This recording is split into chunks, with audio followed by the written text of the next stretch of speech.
Left jab, uppercut, leave you laid out on the floor. Try to duck and roll, hit and miss, now you counting stars. Should've practiced more, should've hit the mask, get out that more. Claim that you're the best. You gotta show me, son. Actions over words, baby boy. Is you real or what? Talking way too much, world come. Back sports, talking way too much, world come. Back sports, talking way too much, world come. Back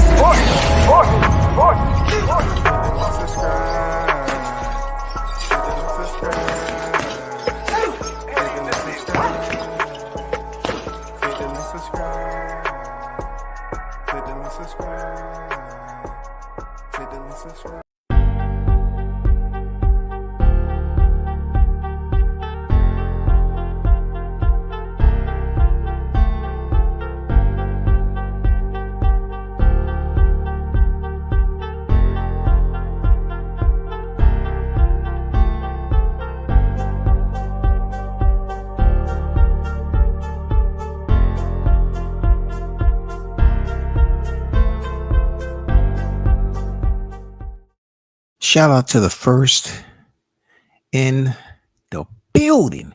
Carlos is on deck.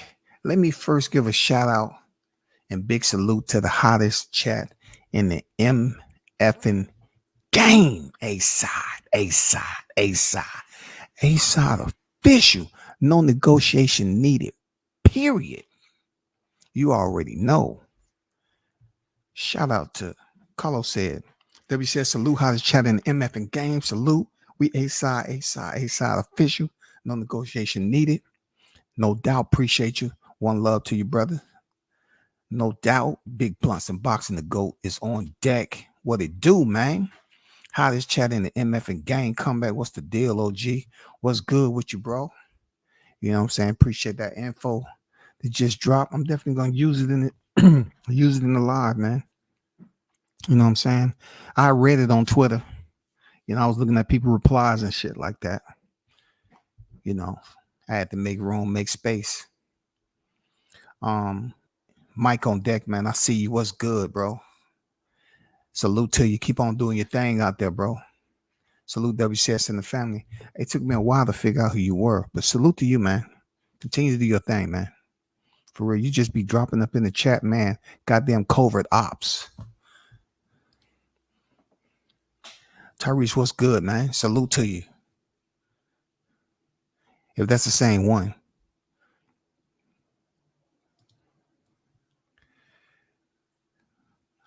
W says salute to you all and all the vets for y'all service. Appreciate you. Appreciate you. I just want to give a big shout out to all my comrades, my Devil Dog shock troops. You know what I'm saying? You already know what it is. Today's our birthday, 248th birthday.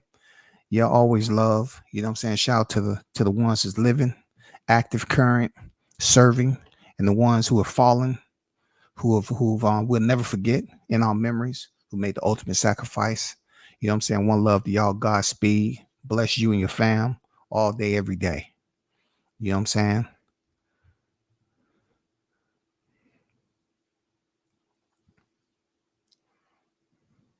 Dan on deck, I see you. What's good with it, brother?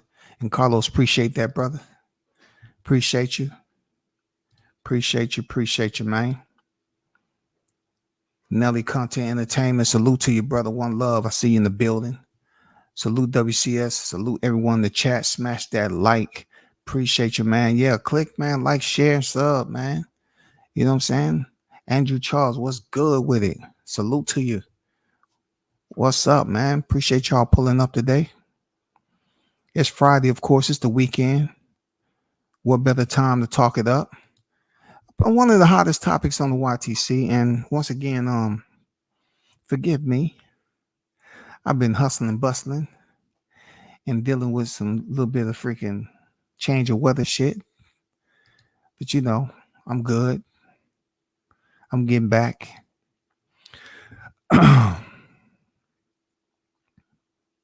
So let's get down to it, man. Hey, we want to talk about one of the hottest topic that's on social media for all the wrong reasons. Real talk.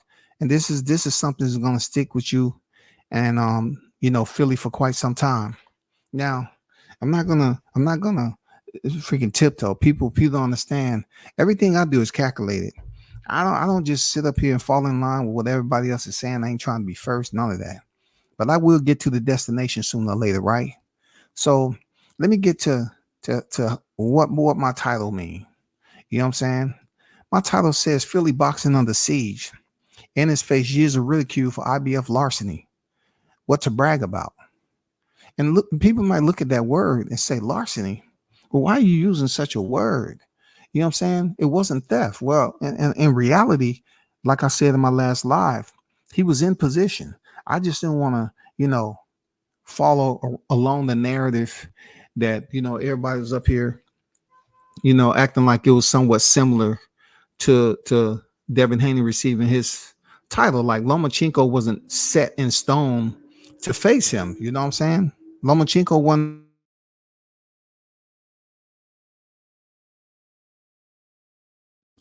Lomachenko wasn't obligated to face Devin Haney at that time. That's why Devin Haney fought for a interim championship. Okay, just like Boots Ennis. Boots Ennis fought Korean Chudikin for that freaking interim.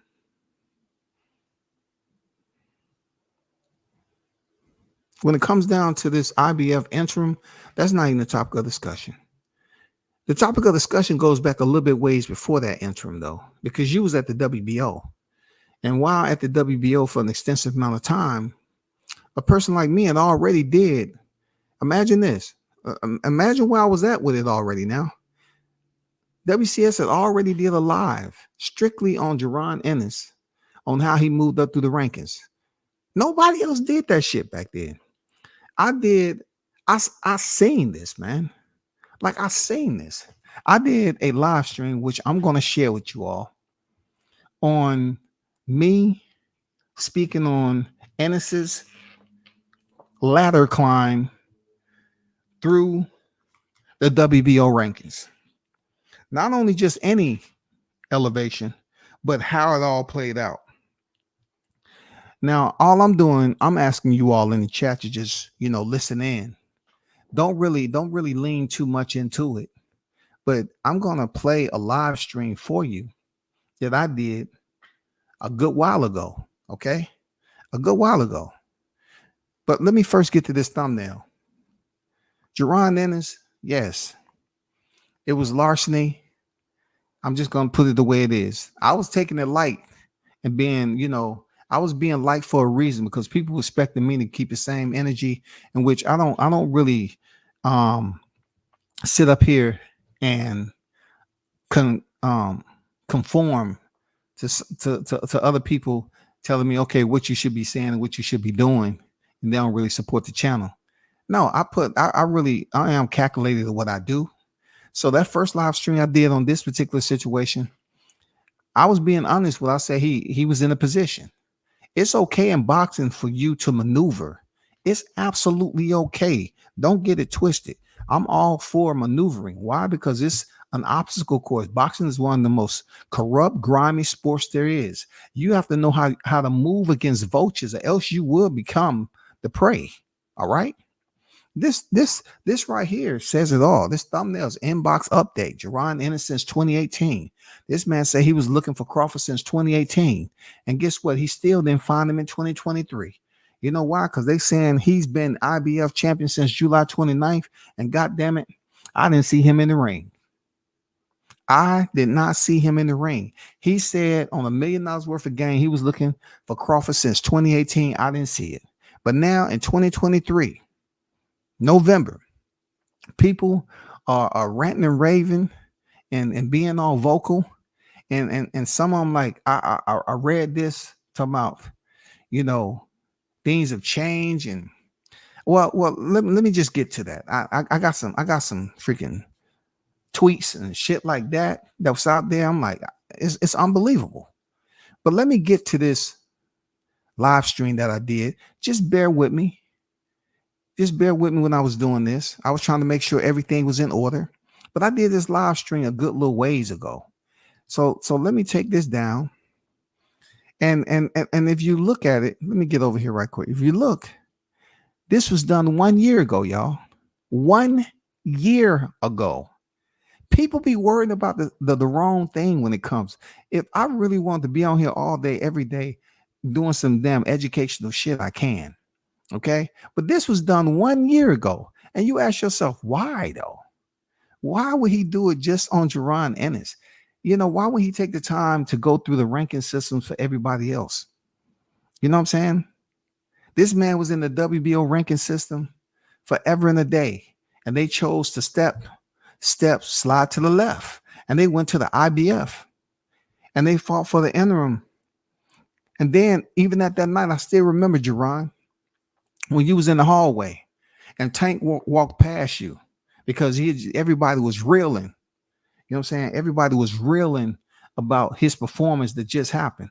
And I remember you standing in the hallway and you had your title, and Tank, I think he said, congrats, but he just kept it moving. You were standing there by yourself, brother. I'm just saying, you were standing in the hallway by yourself. You had the IBF interim championship, but you were standing in that hall. The camera caught it. I caught it. You know what I'm saying? But Philly boxing is under siege for a strict reason. But let's get to the live idea. Jaron Ennis versus the YTC Asylum. At the time, I felt there was a lot of people out here not keeping the same energy. And it proved to be true once Crawford fought July 29th and did what he did in the T-Mobile Massacre to Spence. There's a lot of cats over there in Philly criticizing the shit out of Crawford. There's a lot of cats on the YTC that was showing how much of a mental health disability that they actually exist, that they live in as we know it. Because let me share screen right quick. Hold on for a second. And y'all please, you need to understand how this is all gonna play out. I did this shit a year ago. Understand how all this shit is gonna play out with me giving a breakdown of Boots coming into the WBO rankings, having all that extra effort with people assisting him. But matter of fact, I'll get back to it. Let's rock and roll, man. Let's roll.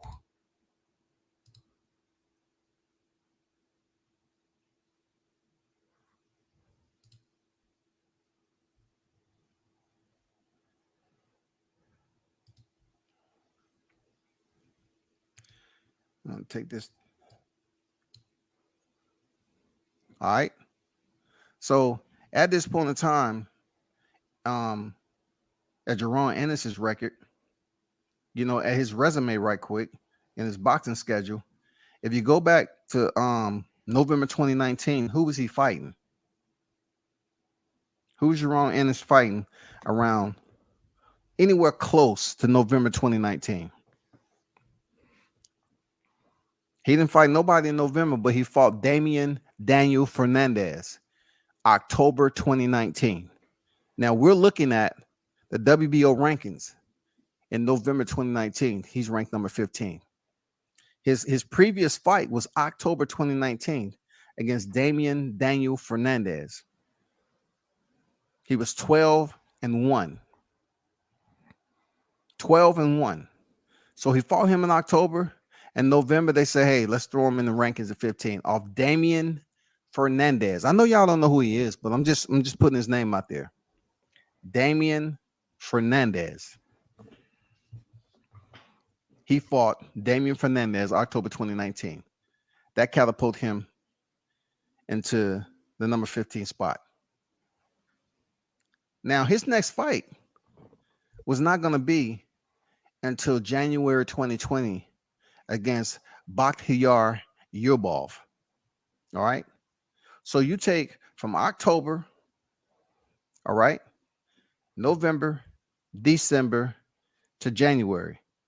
Now you're saying to yourself, can't too much happen in between that time? Shit. It's getting to the holidays and shit. You know what I'm saying? We're about to go into the pandemic. Can't too much happen. So let's go up here and check some things out, right? So let's back up out of here and let's check from 15. Let's go to December, see if it sustains itself, because he got a big fight coming up in January. All right.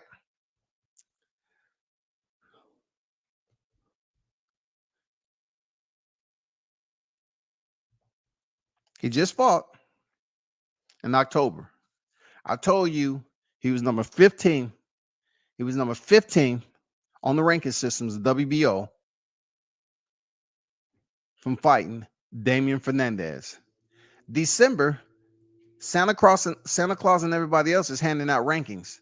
So he throws down 2 to Bruce Ennis, and not even I would say 2 months just to keep it even.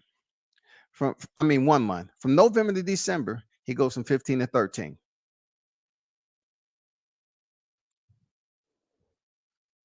From November to December, he goes from 15 to 13. I mean, when you're talking about climbing the ladder, that's a good start. That's a solid start, right? So let's get up out of here and go to 2020. And let's go to January when he fought Yurbov. See how consistent the WBO organization, the World Boxing Organization, is when it comes to this, right? Because you have individuals on here that's continue to debate and say he did enough. But when you're not boxing and you're elevating, somehow you're levitating in between time. You don't have gloves on, you're not doing anything. He fought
October.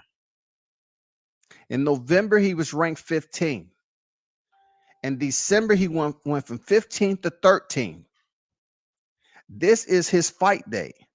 He's fighting Yurbov. January 2020. Jaron Ennis is number 12 now. Because he know that was an easy fight.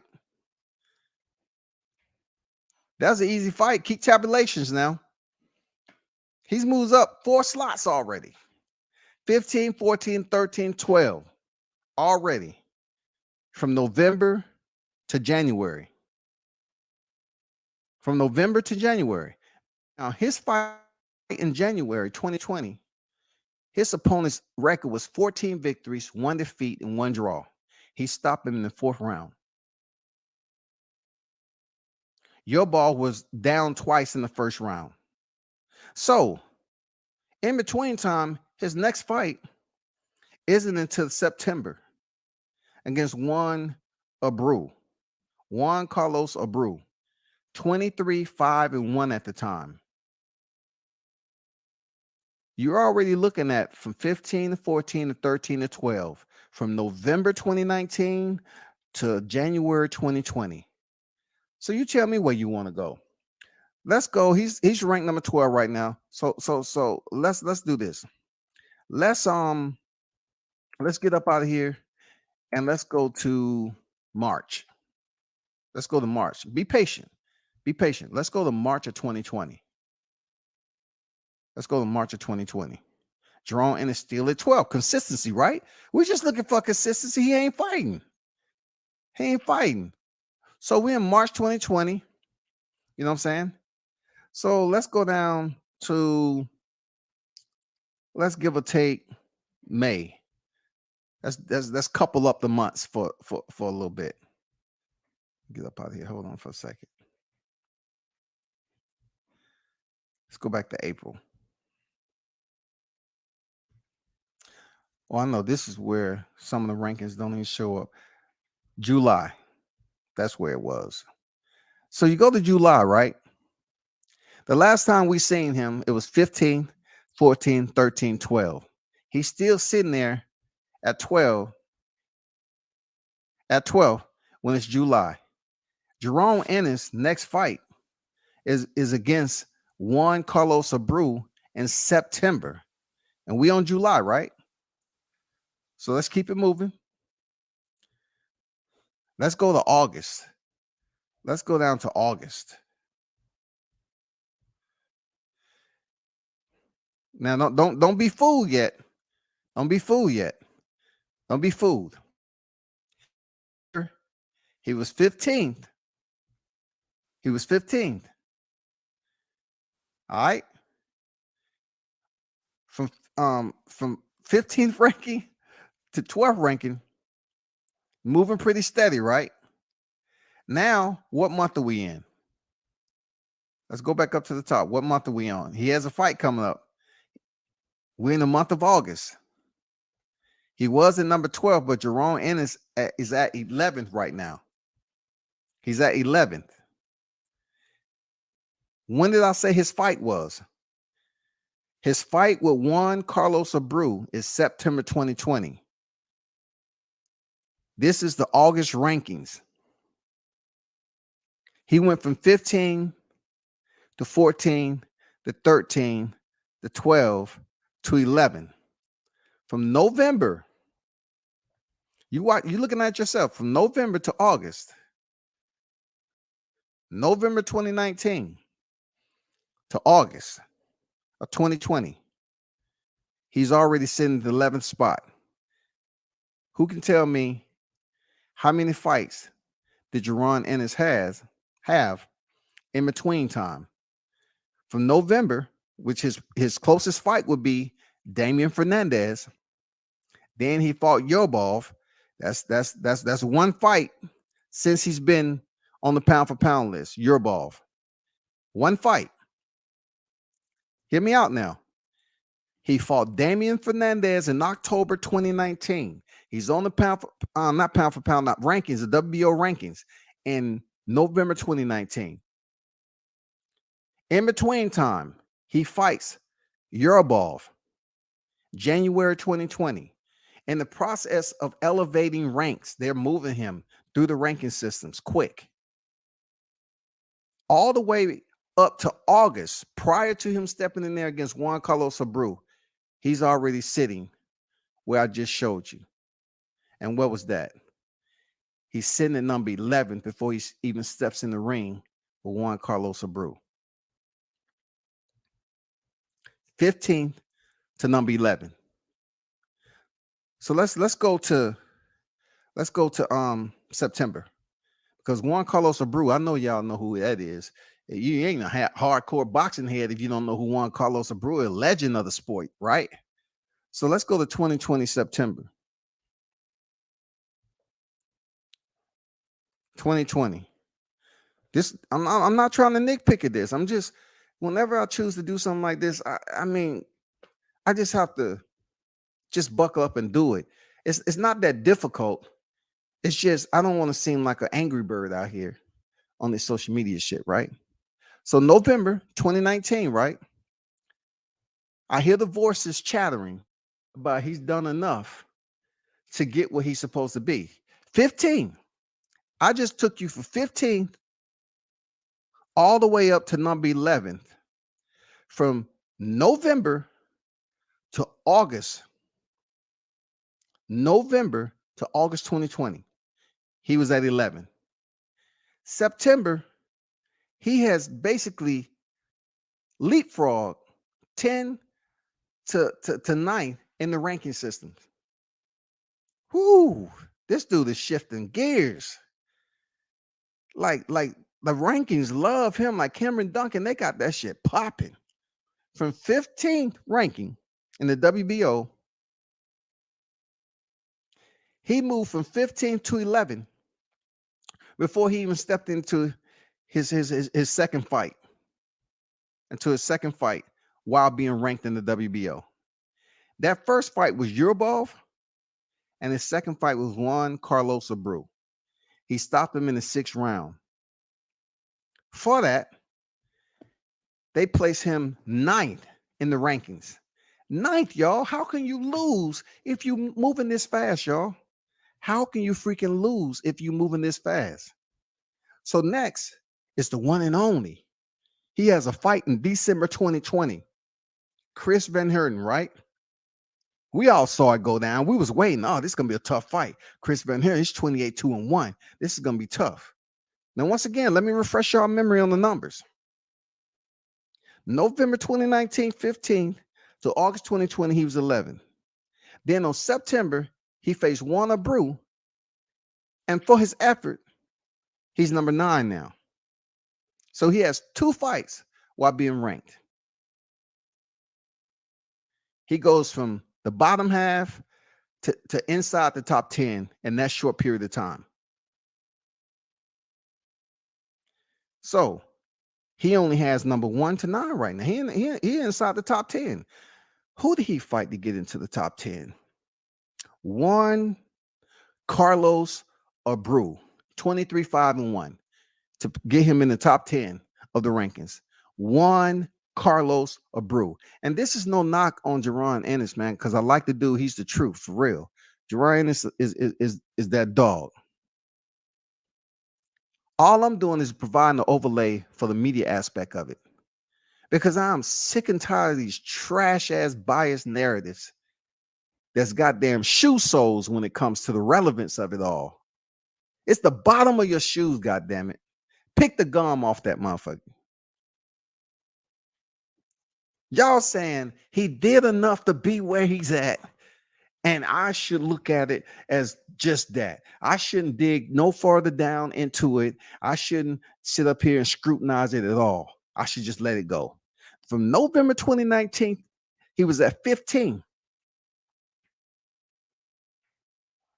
That was coming off fighting Damian Fernandez. All the way to August, having fought Yurubov while active on the ranking system.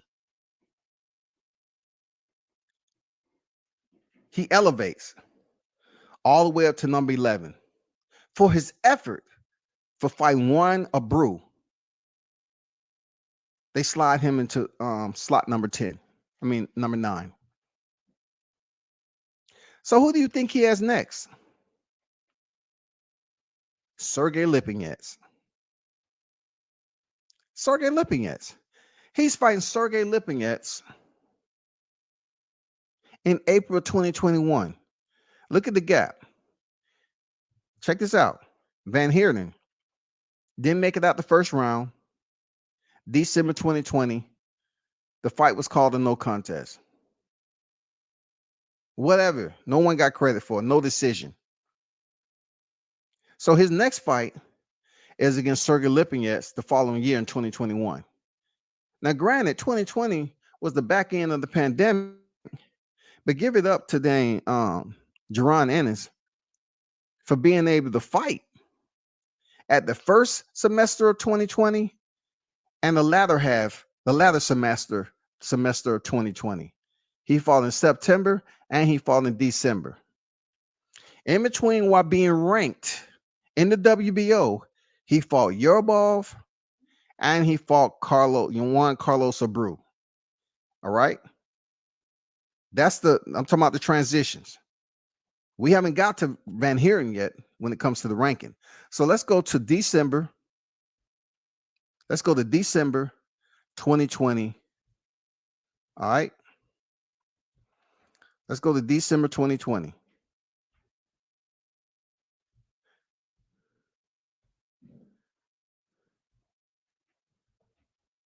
Remember his last slot he was in, right? What was that last slot? What did we just leave? Y'all have to pay attention now. What did we just leave? We left September, right? So let me go back to September. Take a little flash Take a little flash of this. All right. Just take a snapshot. Boom. Let's go back to September. Let's go back to September where we were. September 2020. So September 2020 is when he fought who? This is when he was sitting at what spot? He was sitting number 9, right? So being he was sitting at number 9, who is he fighting? Who did he fight in September?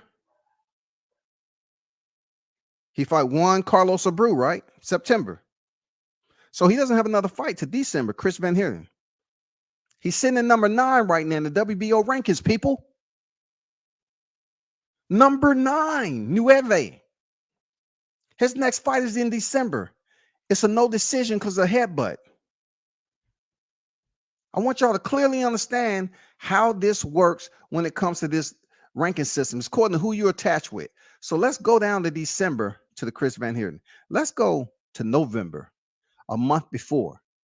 Because we already done seen the shift, right? We're seeing the shift in Jaron Ennis. See what they say for November. Where's he at? Oh, Jaron Ennis is number 7. But we just seen him in September. He was ranked number 9th. He was ranked number 9th. Let's go to October. Granted, he's not fighting anybody. All right. He just came off Juan Abreu. Let's go to October. Let's go to the rankings in October. So he went from 9th to number 7. Let's go back to September 2020. September 2020.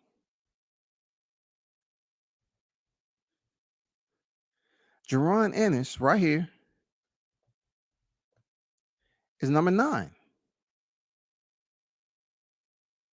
Come Juan Abreu, right? So he has been here then yet next, right? In December.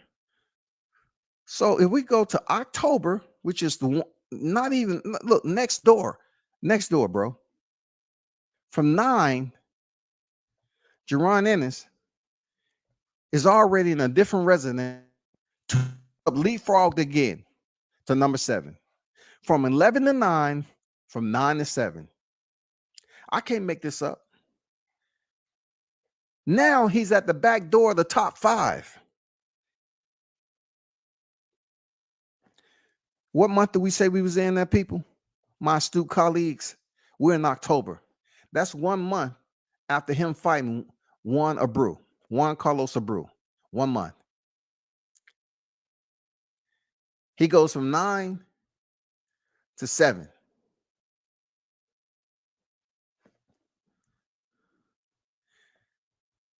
So let's go all the way.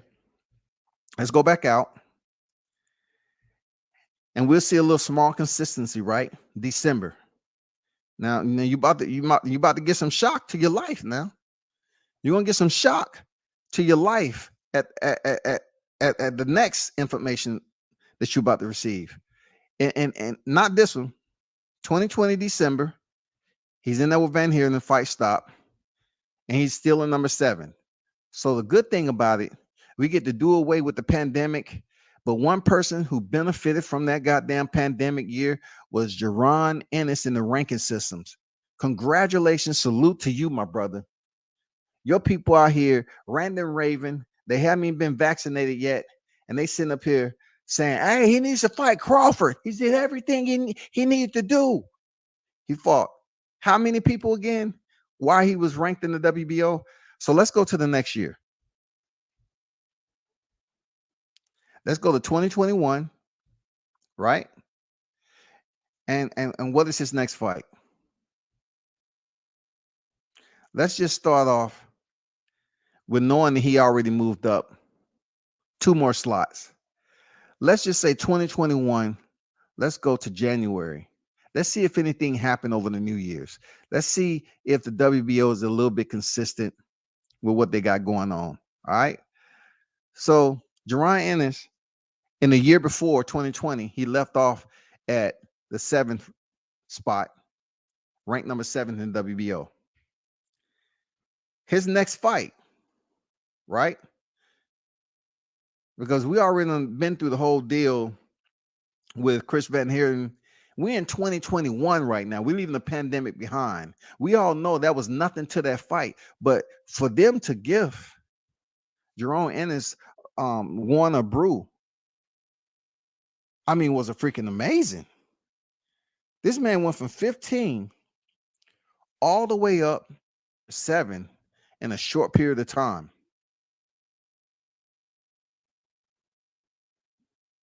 That's 9 slots.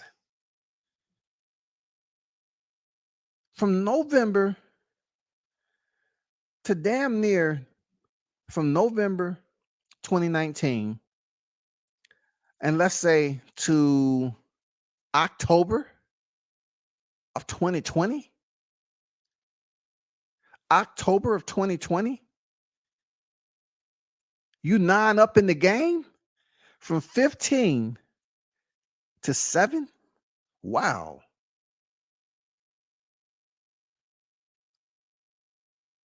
That's unbelievable. But let's keep going. We're in 2021 right now. His next opponent is the one and only Sergey Lipinets, right? Sergey Lipinets is another person that, in my opinion, fought better opposition to get his spot into the ranking system. You know what I'm saying? In my opinion, just with Lamont Peterson on there alone. I'm just being honest. But Sergey Lipinets is coming up in April. So I already showed you the January time slot of the ranking system. Let's go to March. He's about to face Sergey Lipinets in April. Let's go to 1 month before March and see if there's any consistency with the WBO rankings. He's still at number 7 right here. Still number 7. Kudos.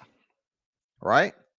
So we go in here, go to April. This is his fight date with Sergey Lipinets. He goes in there and stops Sergey in the 6th round. Sergey Lipinets is 16-1-1. The only professional fighter to defeat Sergey Lipinets was at 140, Mikey Garcia. So let's stroll down here. And Jaron Ennis, look, for his efforts with Sergey Lipinets, he goes up 1 slot to number 6. He moves up 1 slot for Sergey Lipinets. Now, I'm just thinking to myself, for Sergey Lipinets, you are in a position where you're shifting, because I could have sworn I saw Sergey Lipinets ranked below him prior to. I could have sworn I did. You know what I'm saying? We're in 2021. Sergey Lipinets is about to fight. Jaron Ennis is now ranked number 6. This is April 2021. So let's go back out. Let's go to March, 1 month before. 1 month before the fight. Jaron Ennis, Sergey Lipinets. Jaron Ennis, Sergey Lipinets. This is before the fight. This is prior to the fight, yo. This is March. They're fighting in April.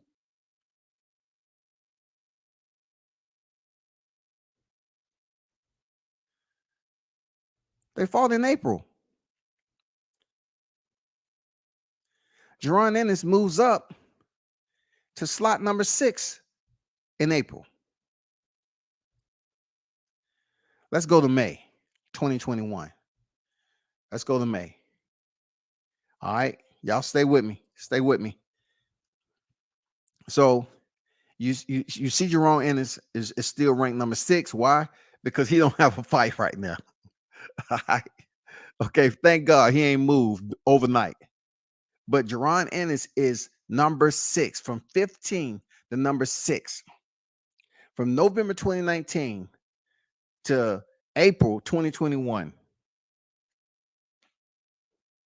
he has made some incredible transitions through the rank structure of the WBO. That is amazing. That is amazing.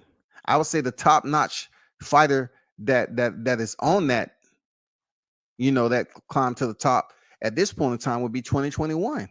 Sergey Lipinets, and they only gave him one slot, people. They gave him one slot for defeating Sergey. One. But all the other times when he was stepping into the ring, before, during, after, they was just moving and grooving. Now this man is at number 6. It's get interesting. His next fight is in October 2021. He just fought Sergey Lipinets in April 21, 16-1-1.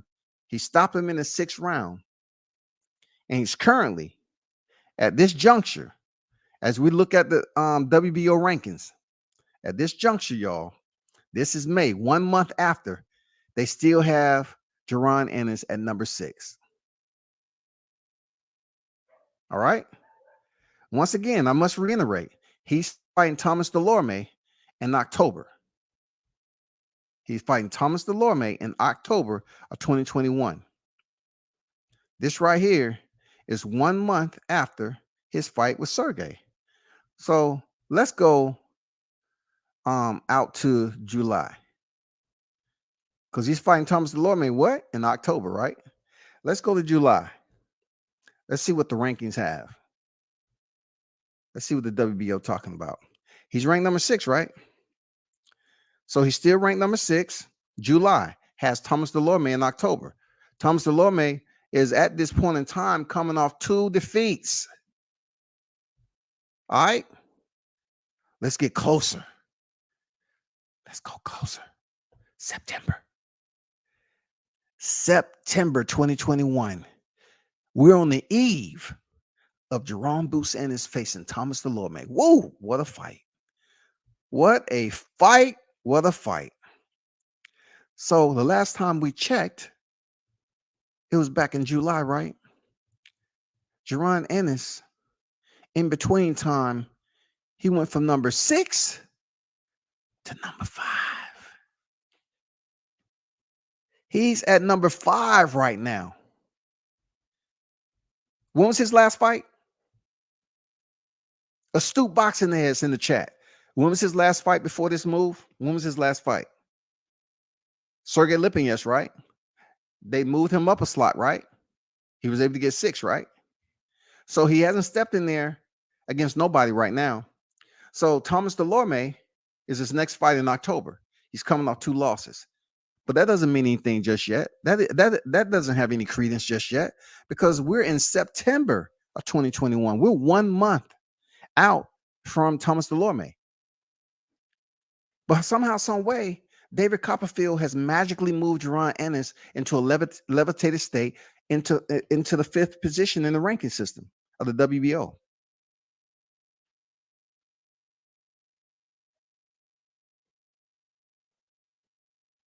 Fifth. He didn't fight nobody in between.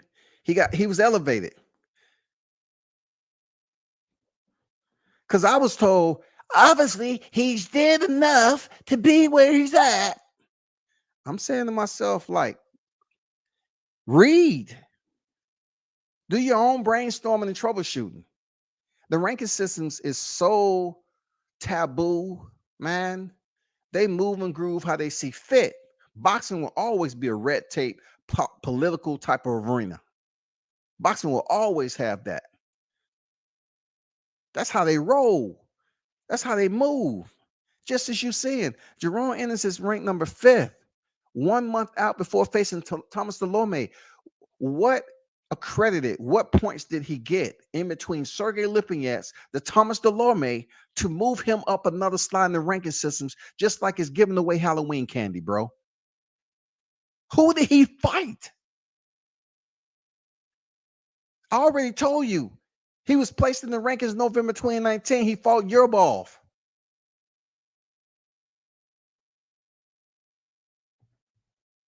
Won a brew.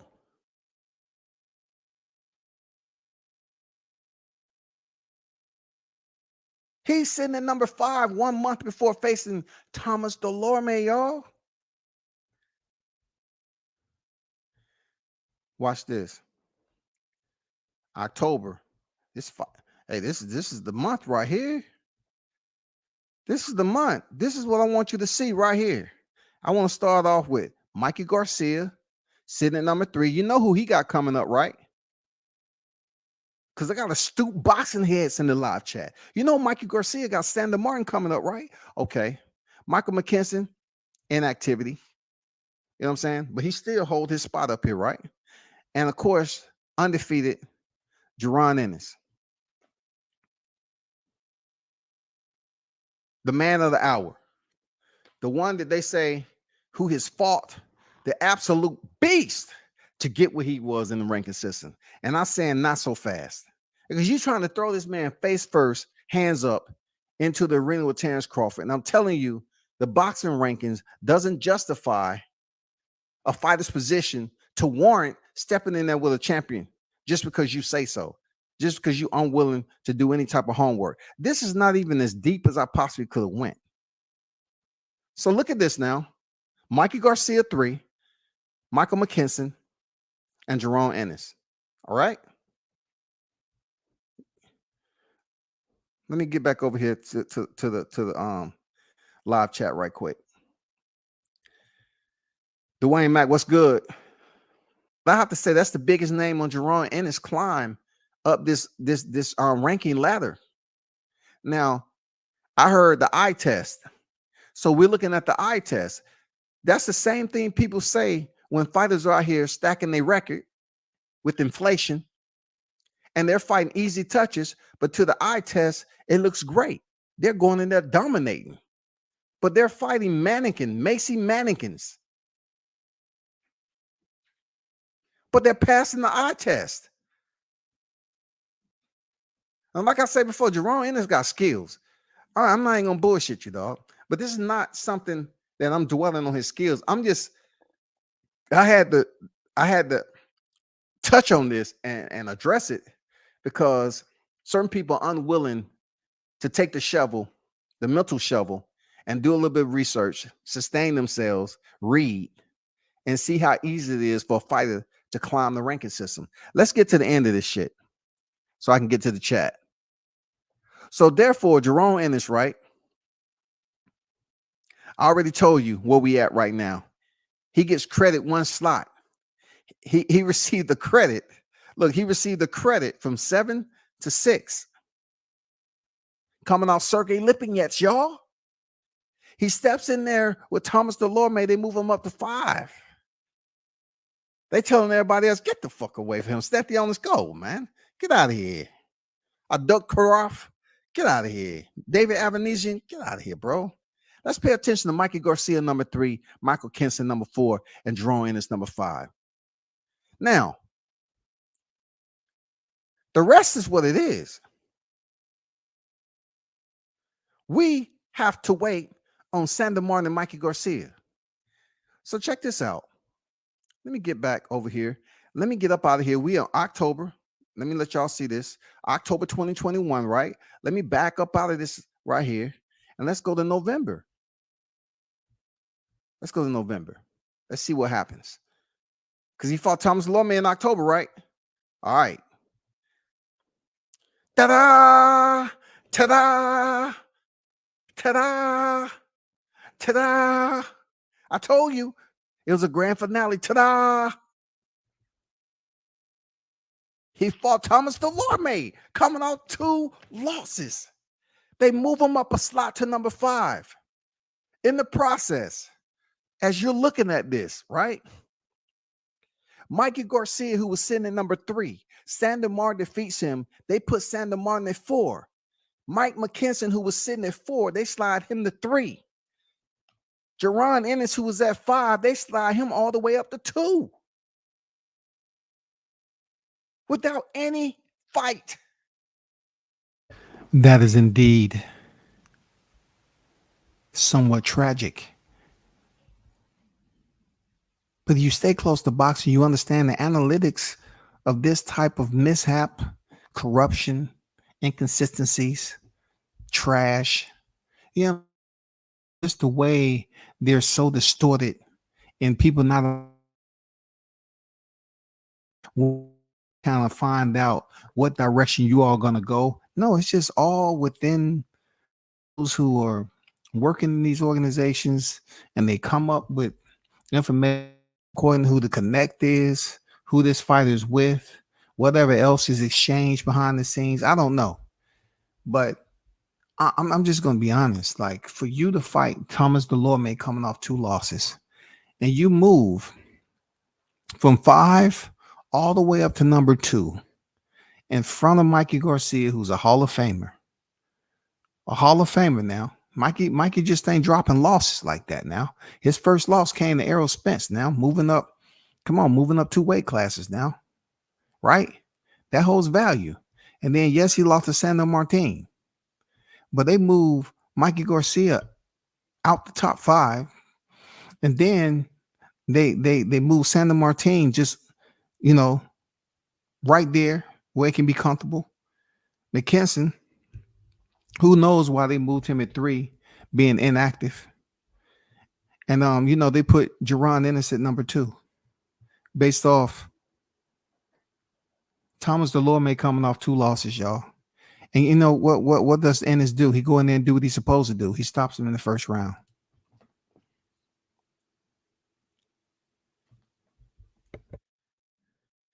No fight of relevance.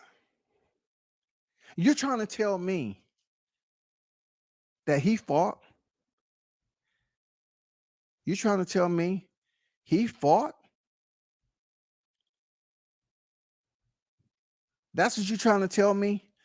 He fought Thomas Delorme in October 2021? And the next month after, he fought him October 30th. In November, he's number 2? Sandor Martin arguably fought the better opposition that was on the pound-for-pound list, Mikey Garcia, who was sitting at 3. But they halt Sandor Martin with the Heisman, put him at 4, stop him at 4. They take McKinson at 4, slide him to 3, y'all. Jaron Ennis put in slot number 2.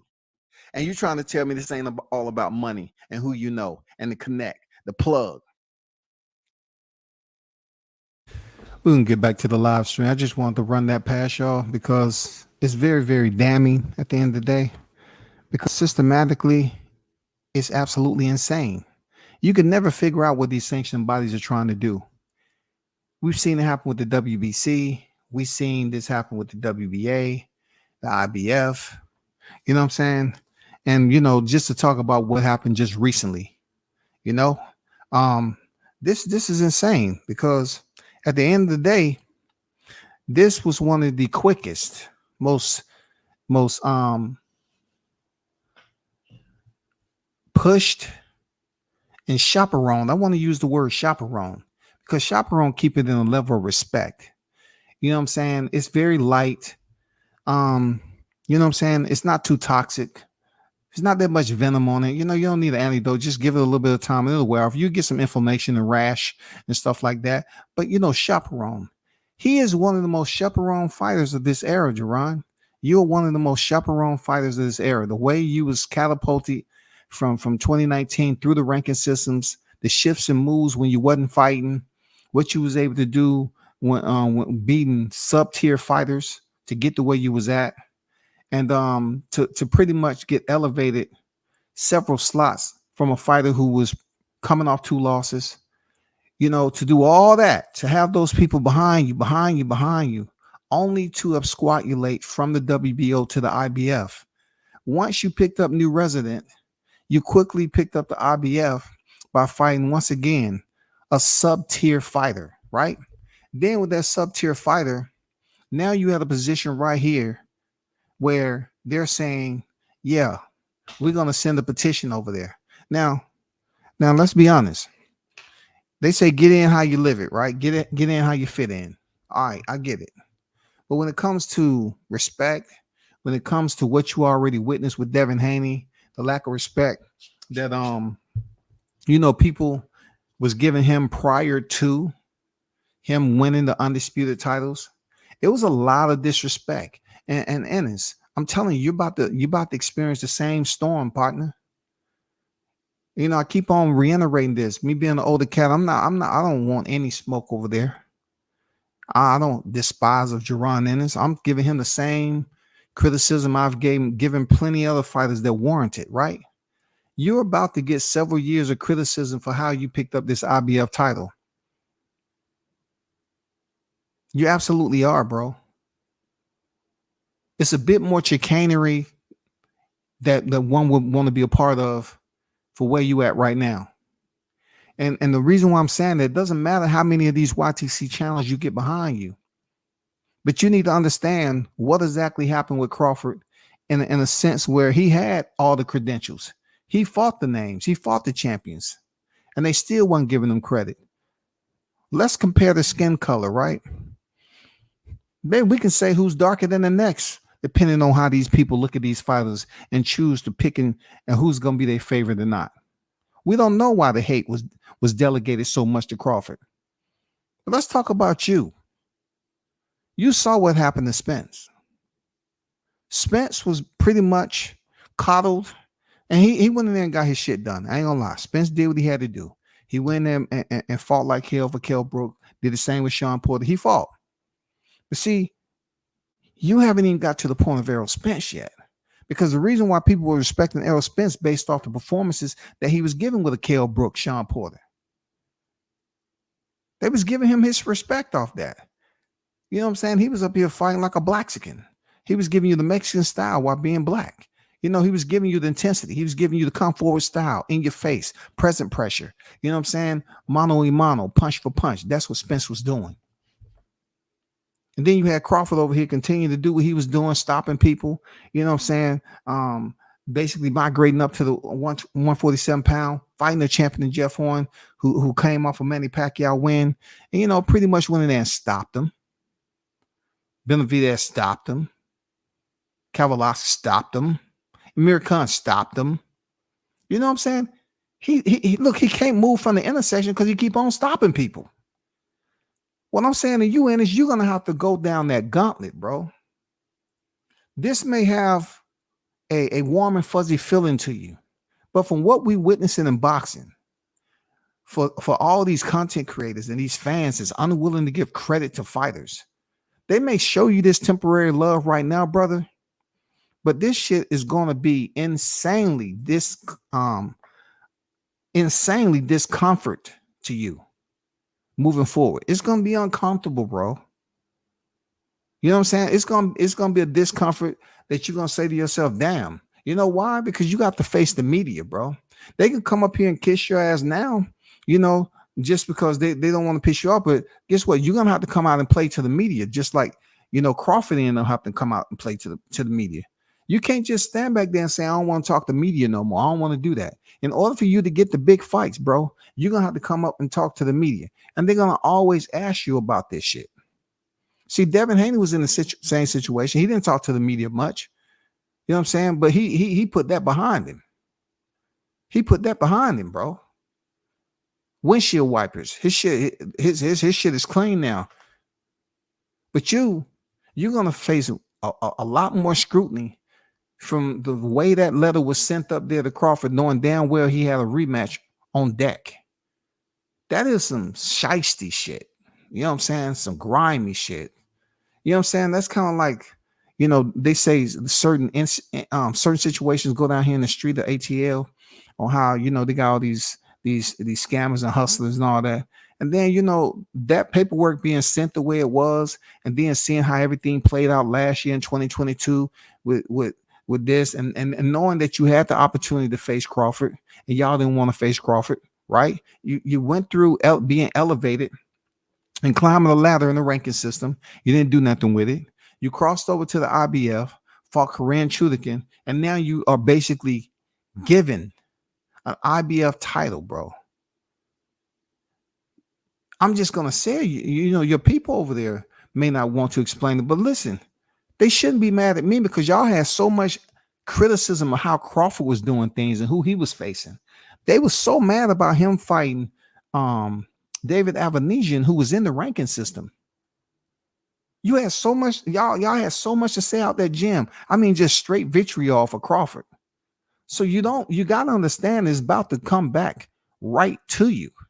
That cloud is about to precipitate over the next couple of years, bro, because you sent this man a letter that was rhetorical.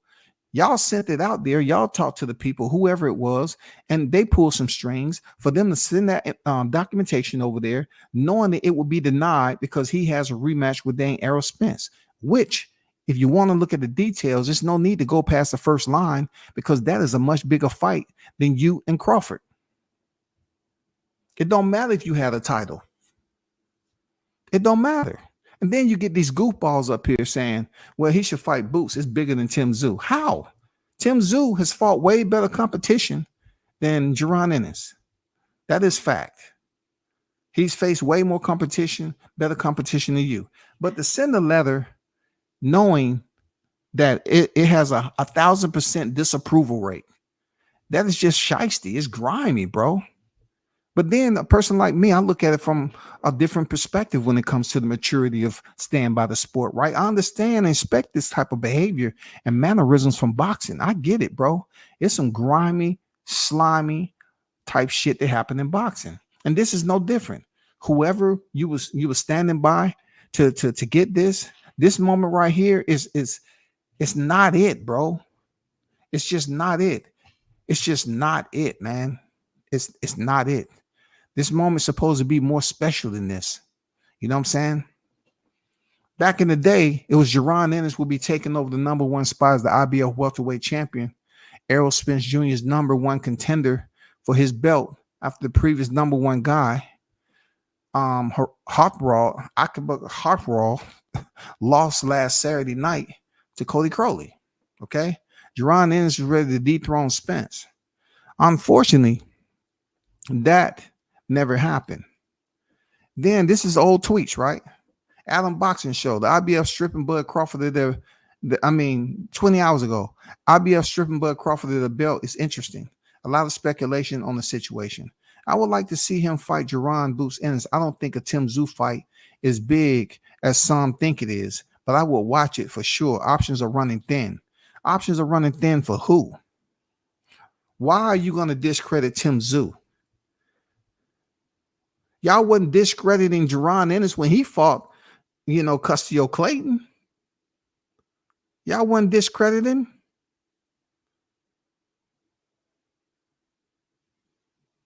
Were you? I'm just saying, man. What were y'all discrediting when he fought Castillo Clayton? And Castillo went in there and laid down? Were y'all discrediting Tim Tszyu when he fought Tony Harrison, the same one who beat Jermell Charlo? Were y'all discrediting him? Were y'all discrediting Tim Tszyu? Obviously, Tim Tszyu have a better record, better resume and a bigger name than Jaron Ennis. I don't know why you cats come up here and just want to say, now it's time for me to be extremely biased because we're talking about another black fighter fighting another black fighter. But the wild part about this dysfunctionality is that type of energy should be consistent. Clearly, it ain't. Clearly, it ain't. You know what I'm saying? This type of consistent clearly is inconsistent. And it's the way your team sent that letter off is inconsistent, man. It's unacceptable. Straight up like that. It's unacceptable. For $1 million worth of game who support you heavy. I get it, bro. I mean, I totally understand where you at with it. I totally understand it. You know what I'm saying? They're going to support you regardless. They're going to slide in there. That's not the way we want to get it, but who wants to smoke?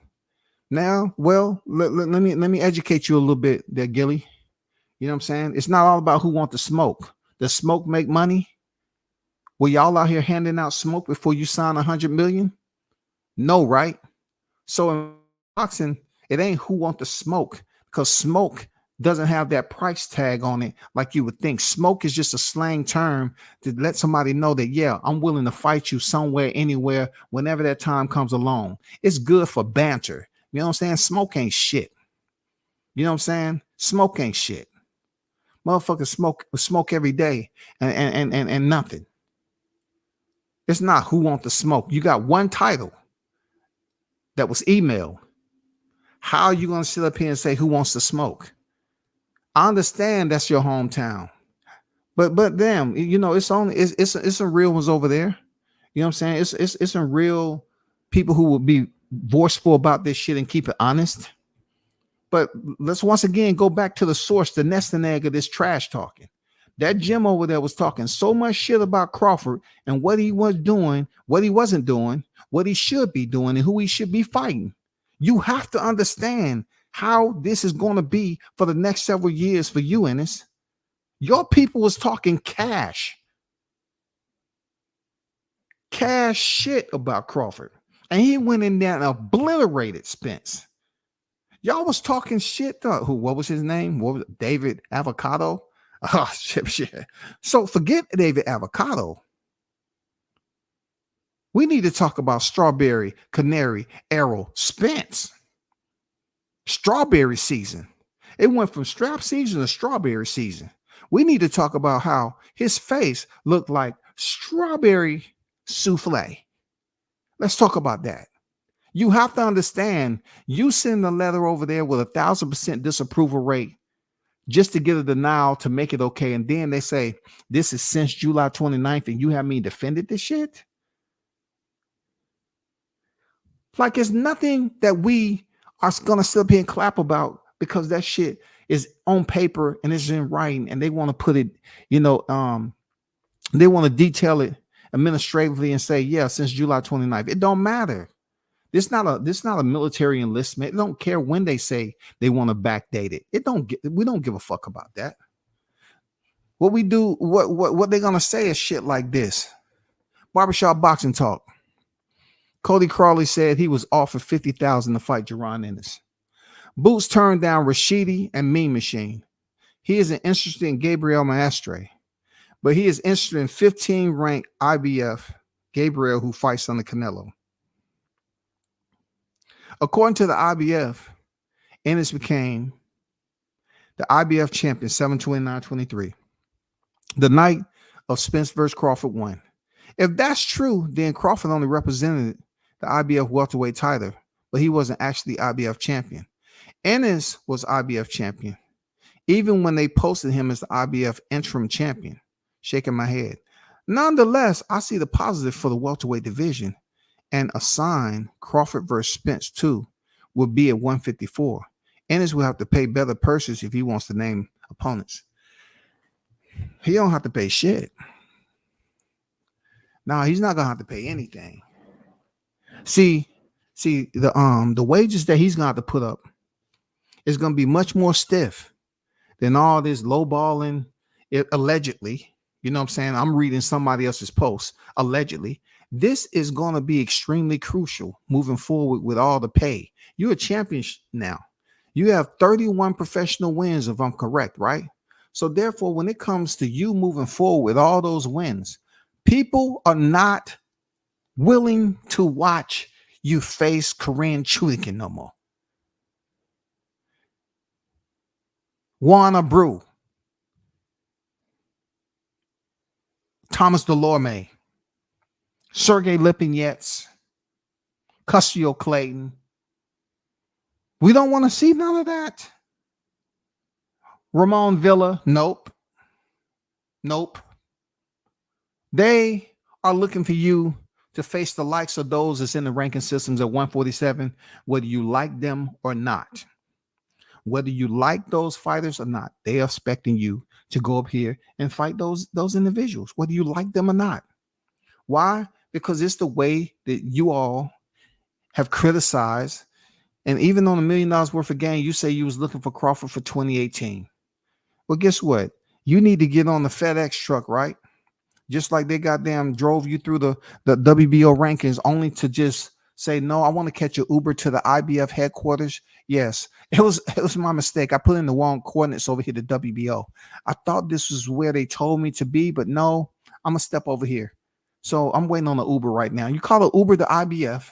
And then once you get out once you got into the IBF, they sent the FedEx truck recently and gave you that damn IBF title. Kudos. Kudos to FedEx, man. To FedEx. You know, look, confirmed. Jaron Ennis became the IBF champion the night of Crawford versus Spence. Wow. Also, the accusation of Team Ennis lowballing opponents, then claiming they are ducking, has been confirmed by not only Cody Crowley, but also according to the boxing voice Mario Barrios. Ugh. Y'all are not out here, you content creators, saying that no one wants to fight him. Look, if he's great, he needs to let his wings out and fly and be great. Real talk. Don't be mad at content creators for giving criticism the same way a lot of y'all over there in that gym was criticizing Crawford before he stepped in there with freaking Errol Spence. Don't do it, bro. It's not right. It ain't fair when you're talking about boxing talk. We have enough wars going on over here, verbal sparring and shit, back and forth jousting going on in YTC. It gets nowhere. It don't make MFing fights at all. All it is just conversation. Conversation that we don't like. Unhealthy conversation, but it exists, right? But you can expect it to exist with the way this shit just played out. It's bullshit, bro. It's bullshit. And you're going to have to deal with the people telling you. When you finally come out to the media, you're going to have to answer those questions, bro. You know what I'm saying? How can you send a letter with 1,000% disapproval rate just to get a belt? Why would you not want to think deep inside, okay, for my pride and where I'm trying to go in this boxing game, I want to do it a little bit better than this? No, man. Boxing ain't about that no more. It's like trying to put it all together, man, like a kaleidoscope, man. You're just looking at shit and you're saying, "Oh, that looks good," but it really don't look like nothing. Let me just do this. Let me just see, can I go here? We understand how wild boxing is. It's a Serengeti. It's a motherfucking jungle. It is. It's been people preying on people forever and a day. But unfortunately, in this particular case that Jaron Ennis, man, I consider that move to be improper, man. That was improper. You know what I'm saying? It takes me back to when I look when I want to bring out a $5.44 word called cronyism. You want to know what cronyism means, that Jaron? It's the appointment of friends and associates to positions of authority without proper regard to their qualifications.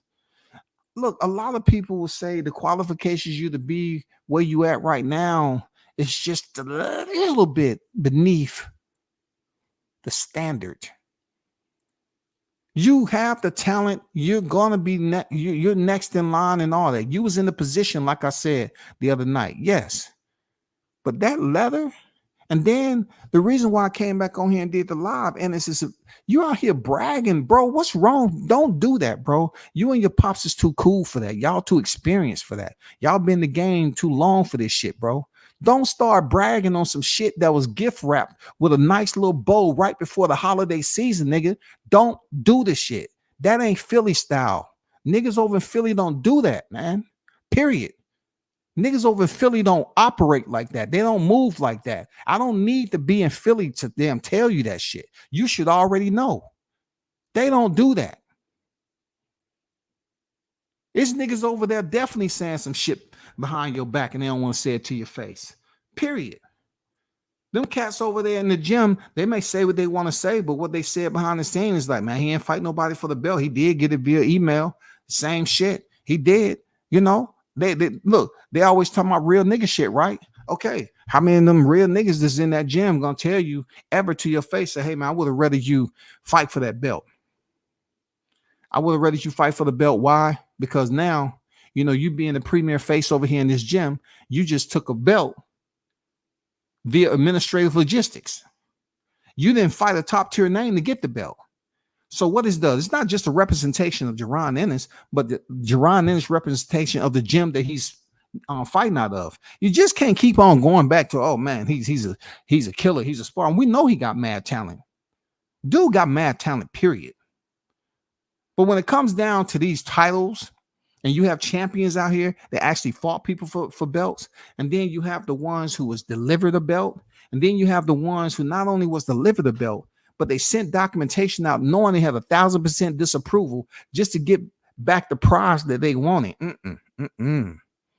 I can't co-sign on that shit. You know what I'm saying? Don't say WCS is at it again, just giving us another landfill of opinions. And all of it is trash. Say what you want. Say what you want. Say what you motherfucking want. I'll take some trash out the landfill and recycle it for your ass.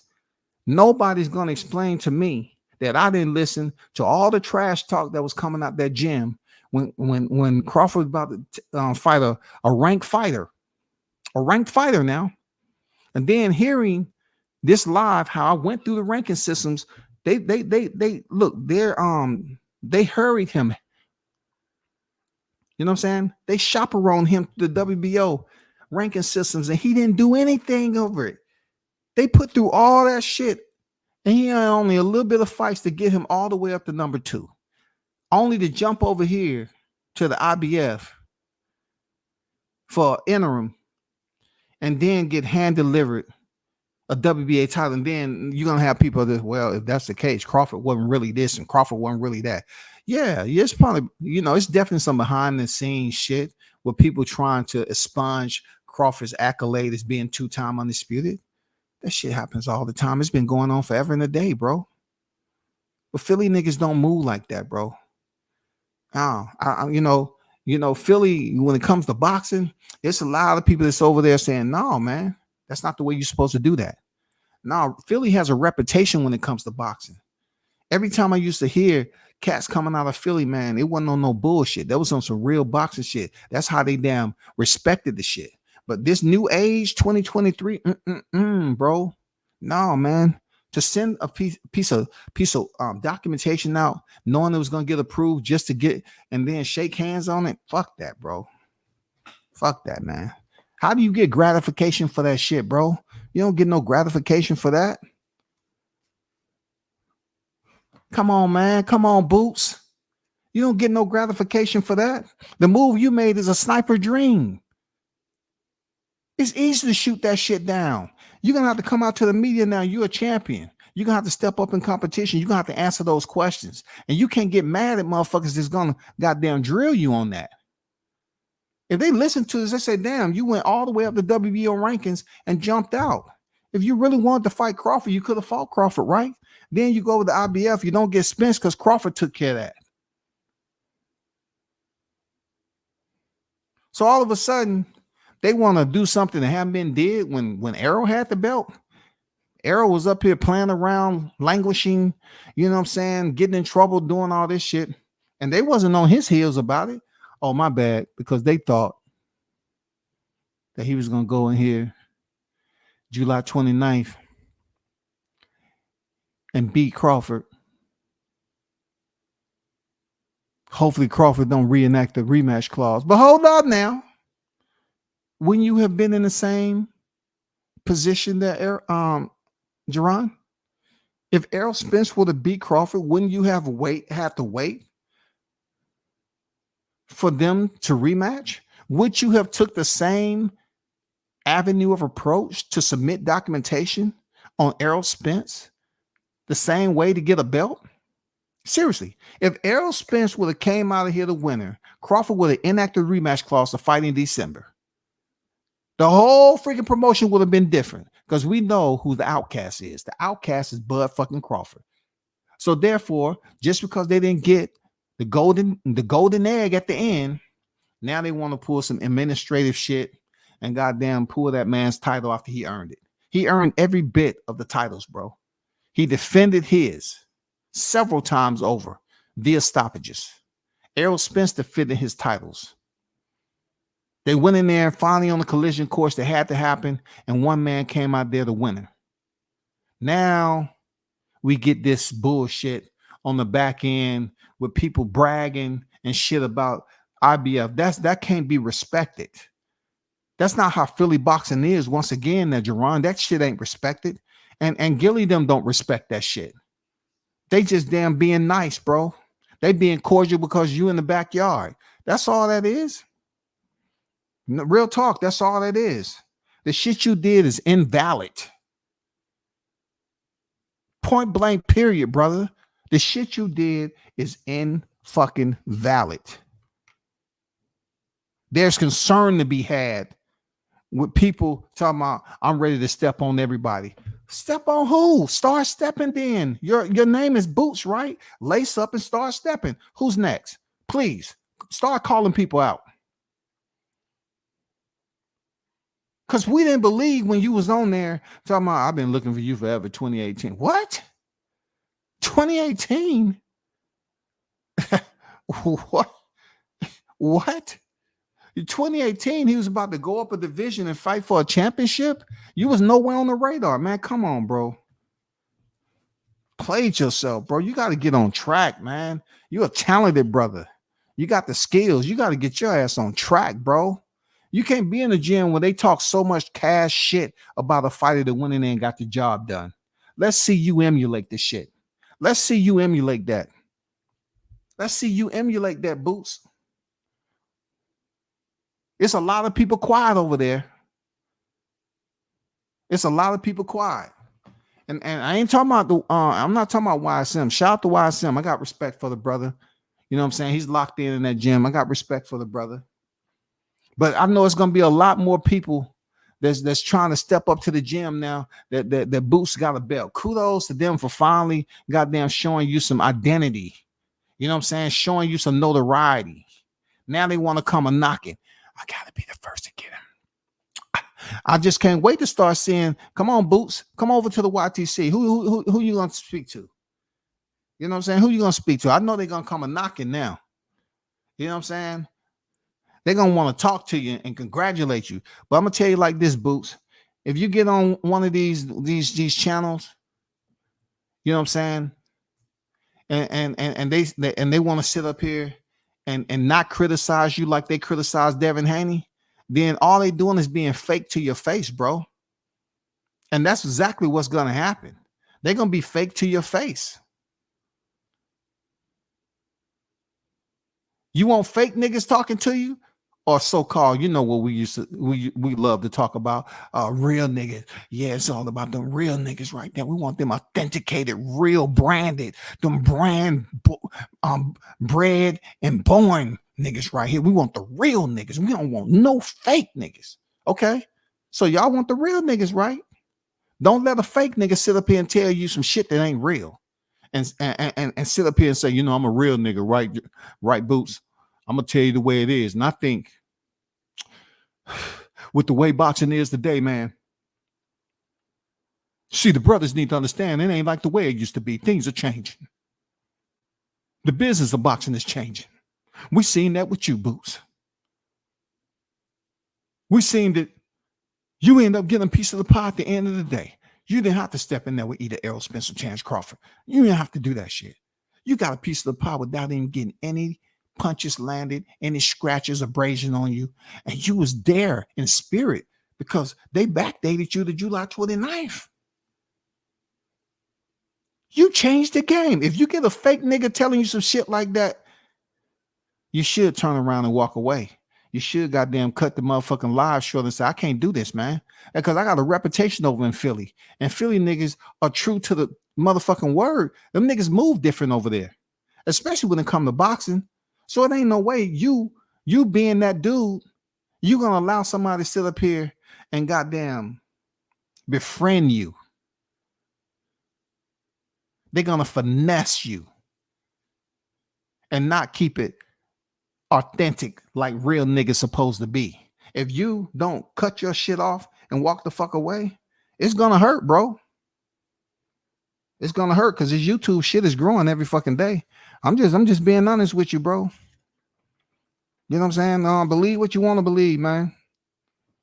You know what I'm saying? I know people don't want to hear another man, you know, tell them some shit from the outside.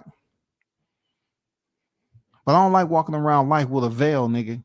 For real. I ain't gonna lie to you. I ain't walking around. I don't wear hats, man. You might catch me in a hoodie every now and then, but I don't wear veils. I ain't going around here with my whole face covered just so you can hear my voice. Say, man, you know who I am. Strictly off my voice. I just got some little shit to tell you, bro. That shit. Because you know it's coming, Boots. You got to come over here to the YTC and start, mingling, you know what I'm saying, with the so-called associates that want to be a part of the special occasion. But those associates are not going to be authentic with you. They're not going to keep it real. All they're going to do is pretty much give you that.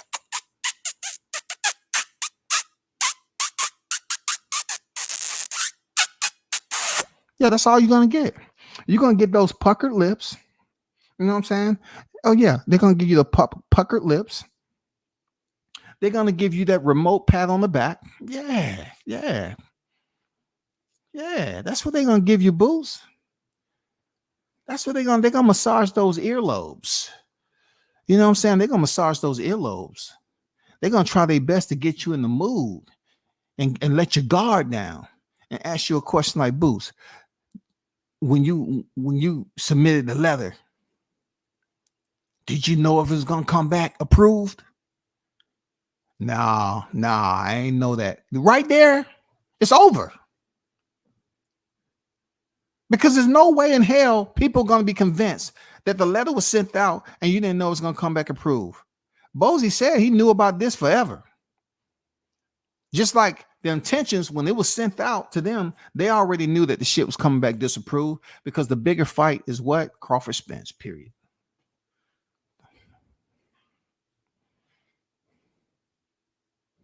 Let me get to this chat, man.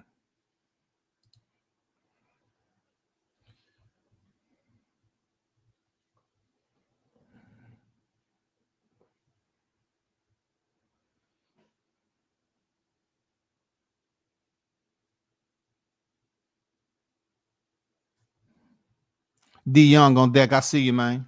Jessica on deck. What's good with it? Y'all hit the like button if you're in the building. You know what I'm saying? Show some love if you choose to. If you're listening, you like it, understand I'm being genuine about it. You know what I'm saying? Period. If you're listening, you like it, know that WCS is being genuine about it. Period.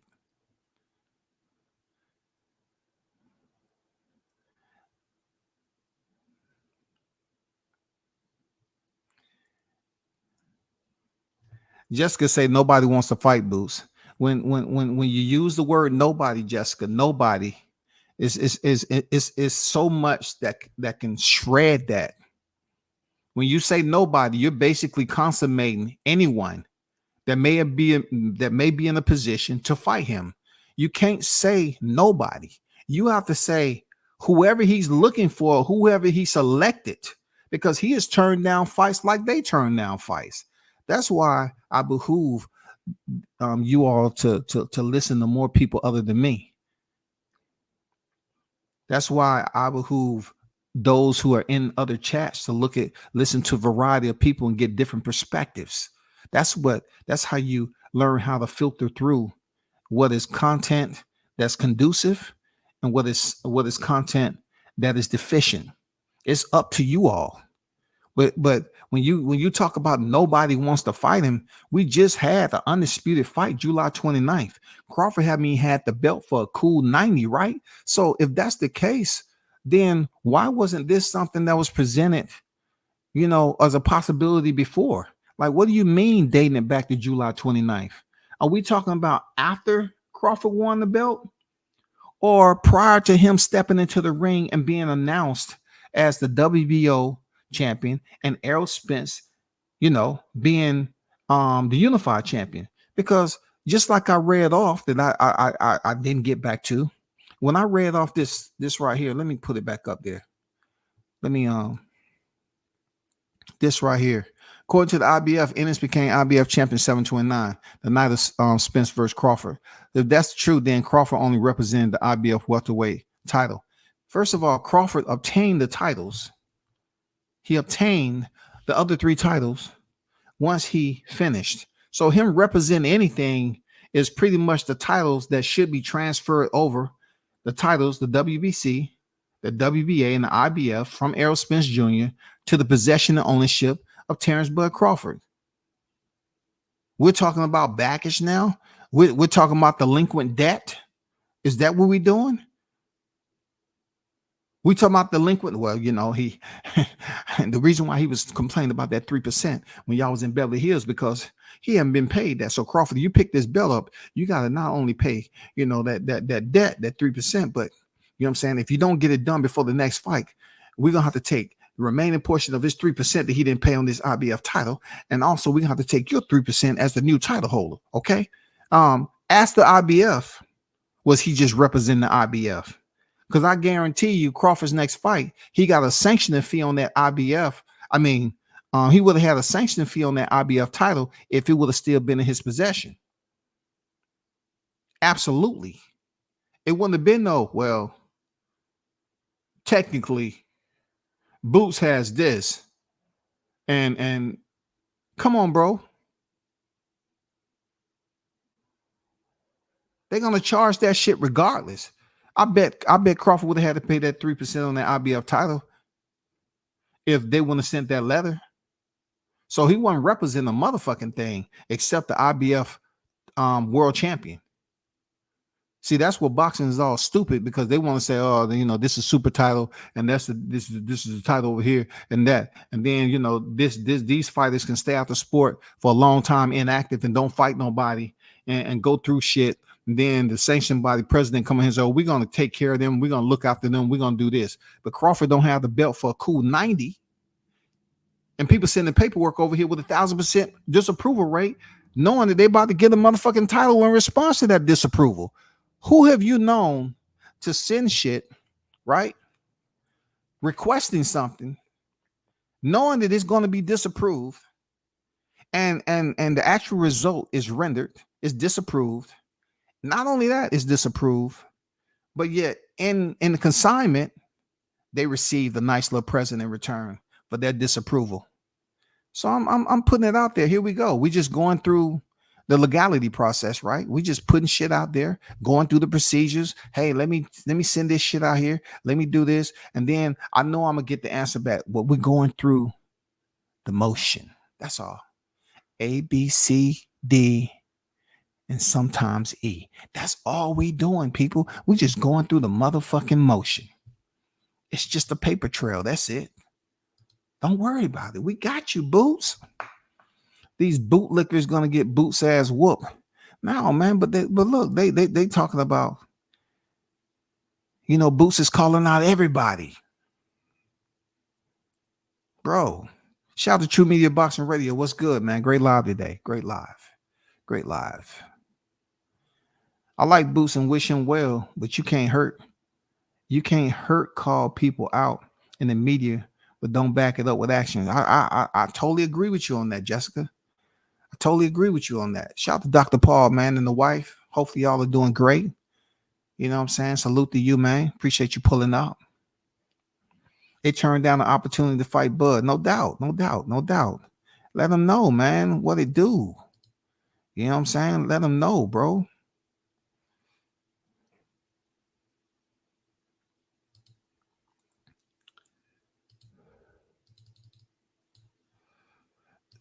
This sport is getting so corrupt every single damn time, messed up. Well, I would say this: it ain't getting corrupt. It's just continuing to basically represent themselves what they know. You know what I'm saying? They're wearing the suit.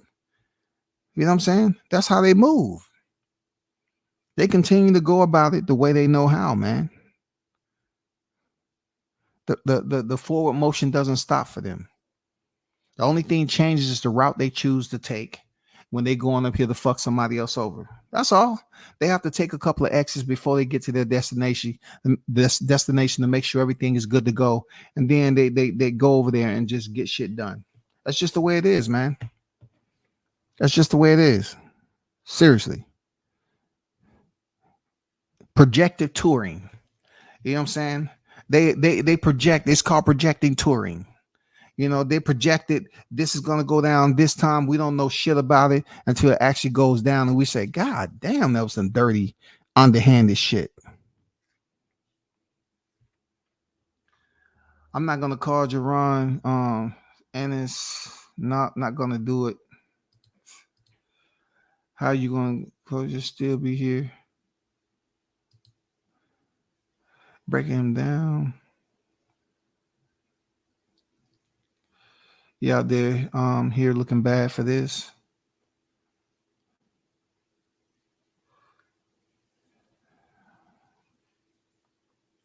Shout out to MD on deck. What's good with it, brother? How you feeling, man? Wait, hold up. They was lowballing people and then say they ducking. Oh, it's going on. Yeah, man. You know what I'm saying? That's what's out there. You know what I'm saying? That's what's out there. You know, they want to say that nobody's want to fight them, but yet you're lowballing prices. I mean, how's that going to benefit you now? You got a title now. Now, a part of your journey is to prove the doubters wrong. That's your sense of urgency. You have to go about it in that perspective, all off the strength of how you got this title. Not only that, but prior to you getting this title, your resume was subpar.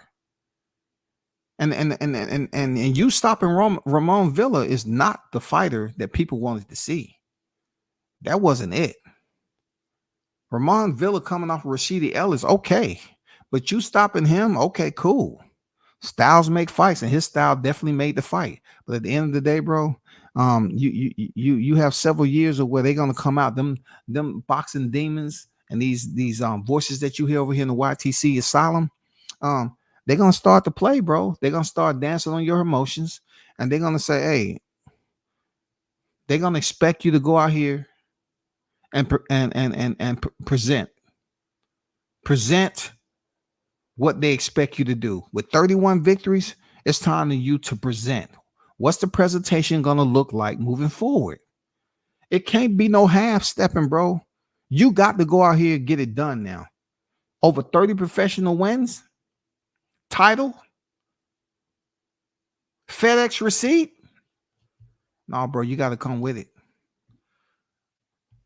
Boots don't deserve to be undisputed champion. Well, he has a title that will allow him to become undisputed if he's able to get the other 3 titles. I'm not up here with the mentality of being angry and hopefully he don't get anything. Get what you get. Because once again, I totally understand this is boxing. So if people in boxing choose to act a certain way on how the system's been treating them for quite some time, I'm not going to sit up here and be all upset. The irritation, frustration comes into play when a fighter want to act like they're doing everything they supposed to do to be considered one of the best in this era, and they're not. And then they want to sit up here and tell us, no, I'm doing everything I can. You just not showing your appreciation of what I'm doing. No, it's at a point right now with the boxing fans, we're not getting what we want. The best is fighting whoever. You know, the best is fighting the rest. The rest is whoever's out there. You know what I'm saying? The best isn't fighting the best like that. It always comes into some political freaking disagreement, or we unable to get the contract signed. It's always something lingering around like that. Do you know who you'll fight? Well, I got to get with so and so right there. I don't know. And then look, don't fall for the damn okie doke. This is the signature. They call out a boxer's name and the shit never happened. It's okay for certain boxers to walk in the ring and call out a fighter. But yet when a fighter jump in the ring and call them out, they don't even get acknowledged. Okay. I got it.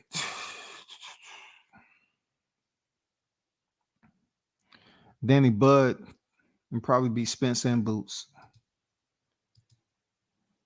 The sacrifices Terrence Crawford made, these assholes to just take it from him. Yeah, you already know what it is, man. You already know what it is. Look, Nelly, the sacrifices he made, right, and the criticism that he endured out here with people just talking reckless, man.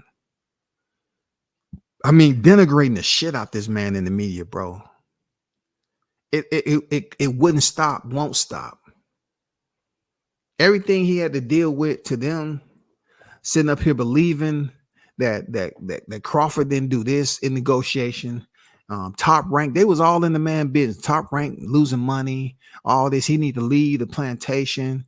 He was a goddamn coon, a Sambo. His own people set up there. It's all on record. His own people set up there and dogged the man out. It just wasn't his journey to pick up the next 3 belts and become undisputed again for a second time.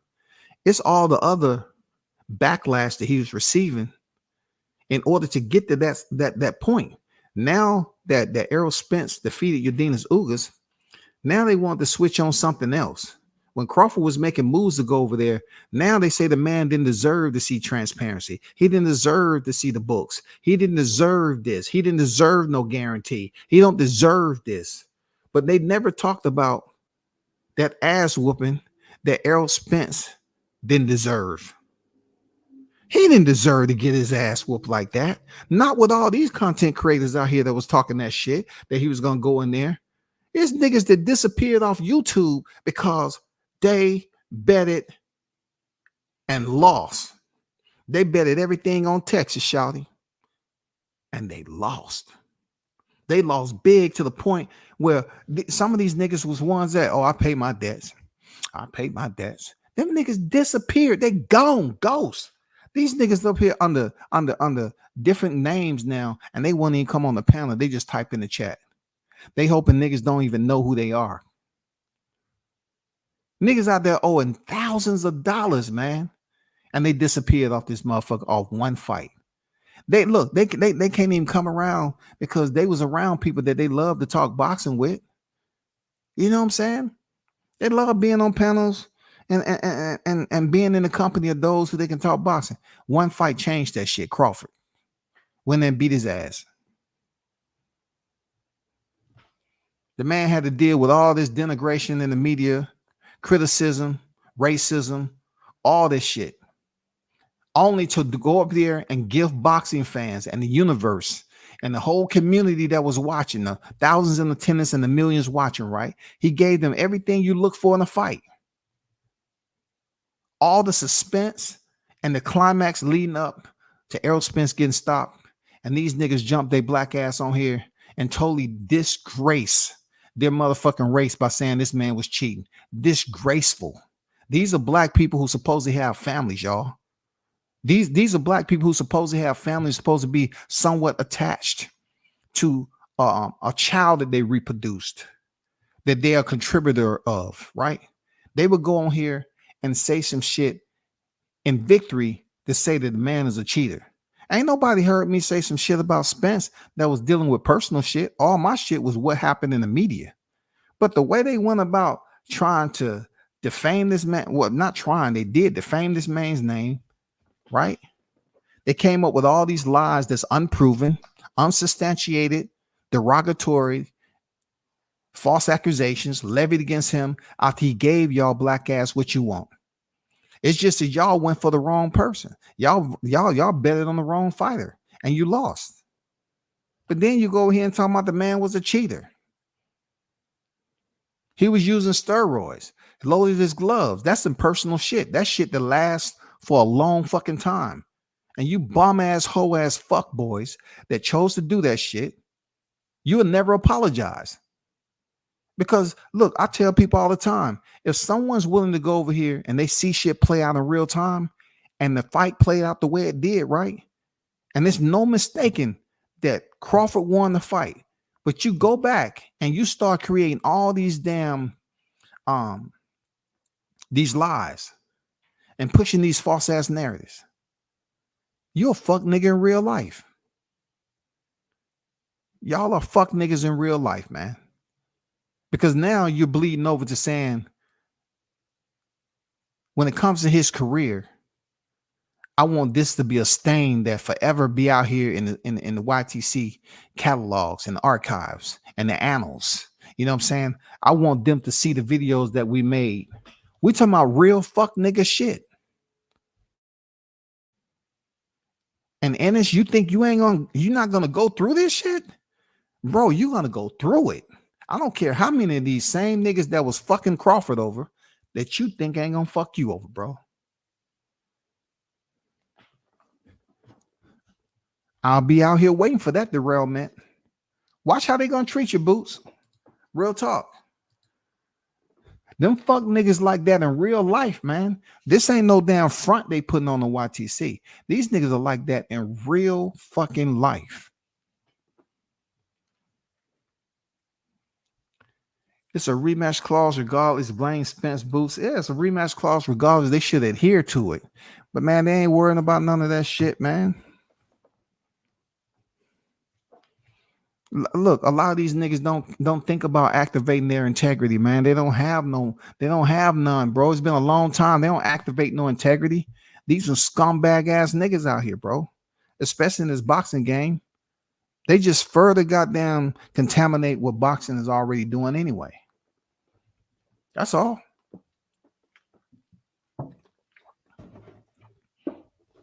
People want to get respected in boxing, right? But they get on here and say some shit that's so unfair. You know what I'm saying? So fucked up. They're trying to burn down a man's career as a fighter by taking one of the biggest wins in his career based off them being a shitbag in real life. That's where we at with it. It ain't no motherfucking jigsaw puzzle to this shit, nigga. It's easy to see the picture. Some of the most bum ass niggas that you will ever see in this boxing game is right here on the YTC. Guarantee it. Some cutthroat bum ass motherfuckers. That's who they are. Not just when they put the camera on. And it's just wild to me that these niggas say, well, you talking behind the logo. Nigga, you see my picture. I've been out. What does that got to do with me speaking in the mic just like you? It's just the fact you don't have no shame and you showing your face and saying what you saying about a fight, one of the biggest fights we've been waiting for 5 years. You niggas don't get the results you want. And then you get upset and go on a goddamn, you go on a motherfucking, a tirade trying to levy false accusations against somebody. Niggas are hell bent on trying to get on here every day and put a nigga's name on the title. I talk about one of my favorite fighters when it's active. I give them the hot grease when it's supposed to get, but I can talk about other shit. Y'all niggas keep Crawford in there like y'all have this. Now you used to be a fan. Now you becoming a stalker. And then you went from a stalker for just being a freaking serious stalker. Now you a serious stalker. You can't let the nigga live. He's over there building a mansion and you up here, oh man, I got to come up with something else. Did he pay for the wood? Did he pay for the wood, y'all? Who's over there? Is it Mexicans? Do he have some Mexicans building a house? Are they documented? We got to find some dirt on this nigga. Anybody know where the location at? Yeah, that's you niggas right there. That's you niggas. Believe me, dog. I'm going to find out where it's at. Believe me, dog. I'm going to get some info. They serious stalkers, bro. Males. Males up here stalking the champ, bro.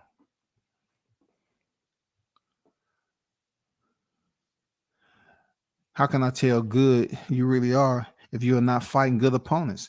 That's all. Hey, that's all we know. That's all the question we want to know. Real talk. Real shit. Bud's destruction of Spence caused boxing a lot of confusion.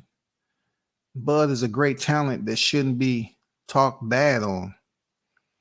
Well, telling somebody what they shouldn't do is pretty much what we went through when our parents was teaching us, right?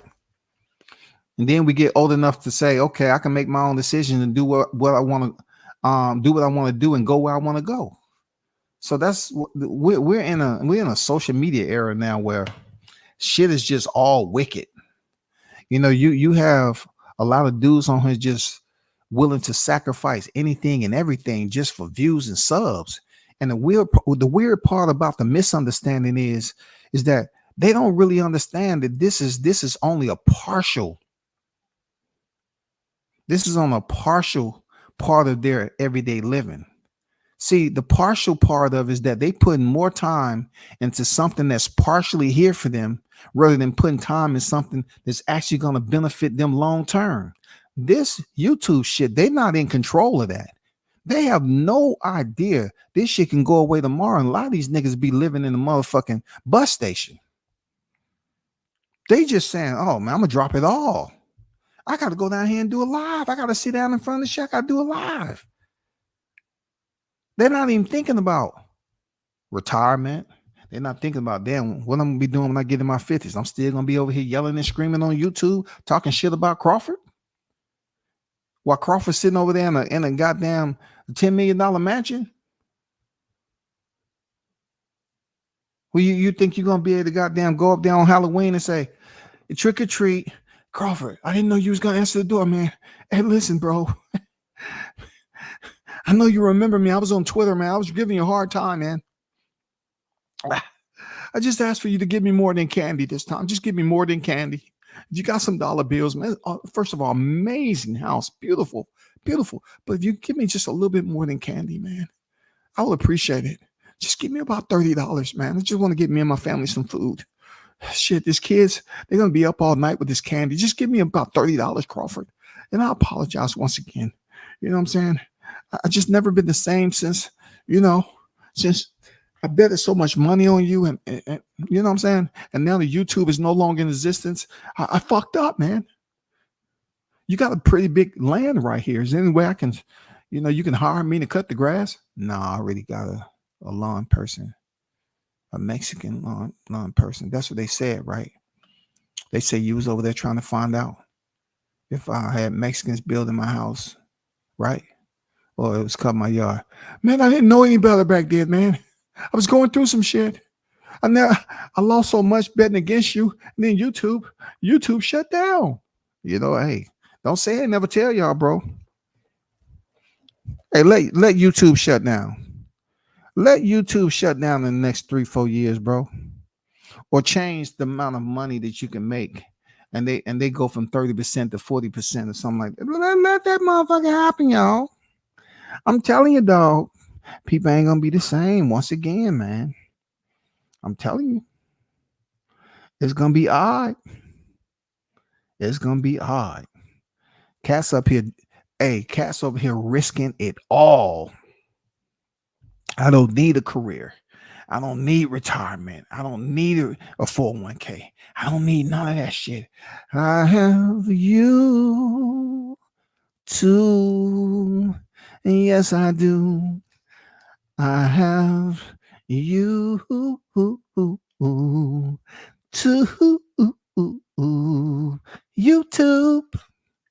YouTube ain't gonna be here forever, nigga. You better hope you ain't goddamn in your 60s and YouTube goddamn drop the fuck off.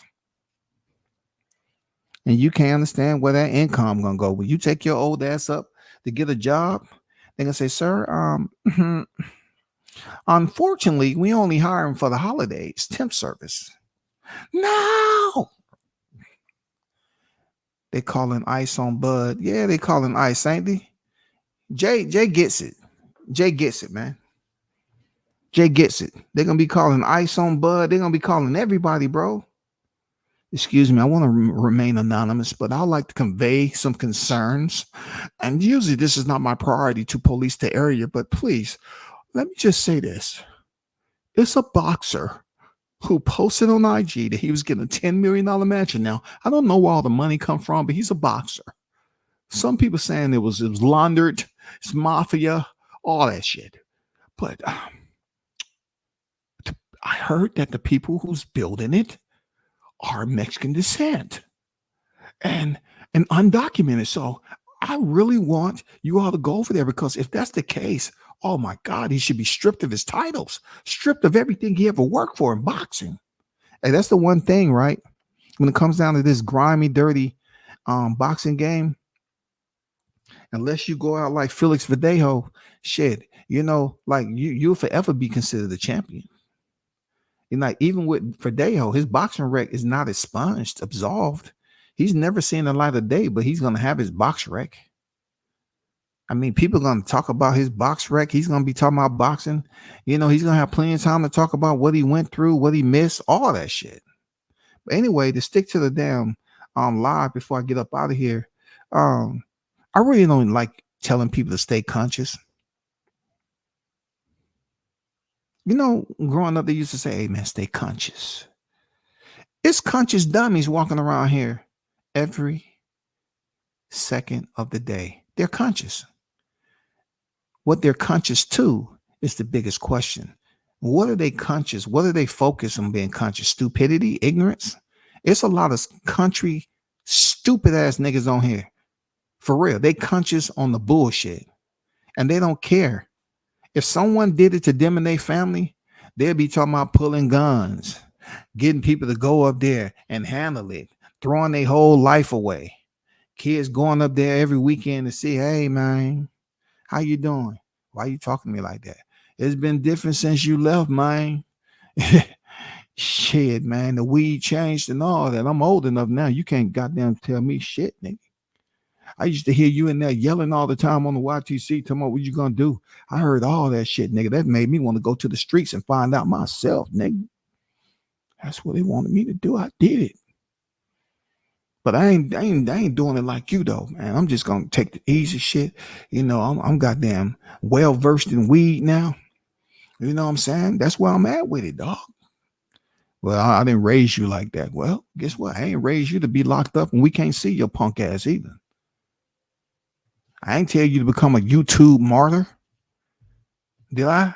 Did you ever hear me? All the time I was in the room hearing you yell, scream, all hours of the day. Did you worry about my peace? No, nigga, I had to climb out the window and go smoke some weed just to calm myself down, nigga.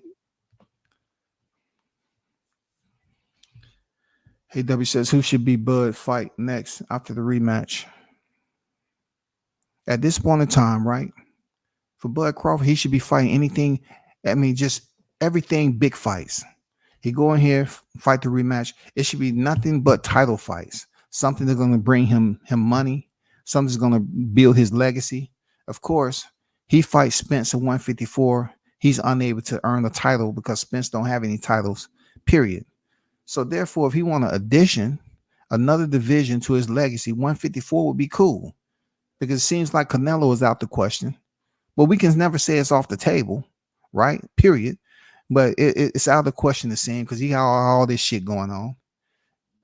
I always say it like this. If Crawford really want to make a run in the division, he should go to 160. Ain't shit going on up there. I don't know how long Jamal Charlo is going to be up there. He's having his next fight at 163. And that nigga was in training when I went down to Roy's place. So I don't know why he ain't on weight. He's gonna have to fight at 163. I'm like, it's a non-title fight too. Jose Benavidez is like, hey, that's lack of discipline, bro. But I like to see him go at 160, get another belt. It's really this is the way I look at 154. I would like to see him fight Tim Tszyu. Cool. But Tim Tszyu is not going to get him the bulk load of money that he will want. And then with Jamel Charlo, we haven't heard shit from him since fighting Canelo. It's just that dude right there, man. I don't even want to talk about him when it comes to Crawford because he's given us every indication that he's unwilling to step up and face the man. He talked all that shit at the end of Canelo fight, right? Have y'all seen him on freaking IG? Have you seen him, following up with that? Yeah, I want to fight Crawford. Where you at? And then if you are willing to fight Crawford, guess what? Are you going to make negotiations reasonable? Knowing that Crawford has a better freaking chest plate.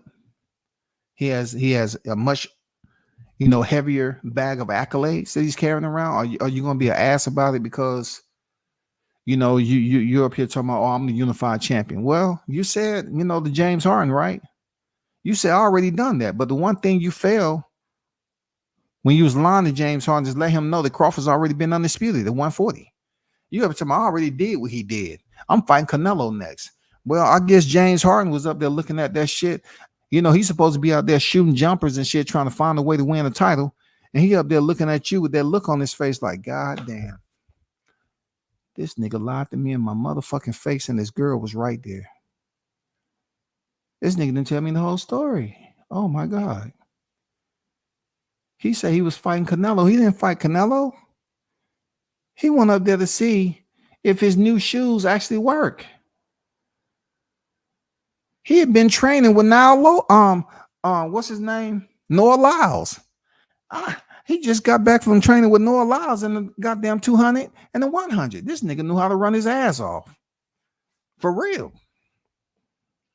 He even got them checked in with Sha'Carri Rich and say, Sha'Carri, hey, can you teach me how to get out the blocks on this nigga? I'm out to goddamn run for 12 motherfucking rounds. You know what I'm saying? 3 minutes per round. That's a long time. What's good? There says something like you talk about that food, the boxing outlet. I'm not talking about anybody specific. I'm just talking about the ones who all did it. He wasn't the only one that was talking about that. That nigga ain't on my mind like that. I'm talking about all the ones who participated. All the ones who participated in basically creating false narratives and defamatory accusations, just talking and creating lies, man. That's all.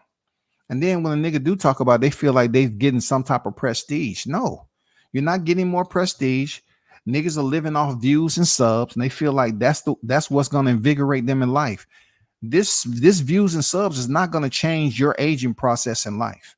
A lot of you niggas are aging much more at a rapid pace because you choose to get behind the mic all the time and yell and scream, thinking there's a chain of command or hierarchy on this YouTube shit. It's not. You don't own none of the property or real estate. So when you busy reaching over trying to find out how many views I got, but guess what?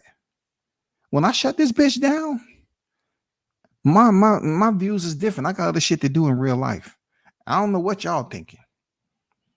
I'm much older too. I'm not sitting up here aging myself out like you niggas are supposed to be glorifying your 30s and your 40s, and you up here screaming and yelling and trying to be, oh, I'm the YouTube bandit, nigga.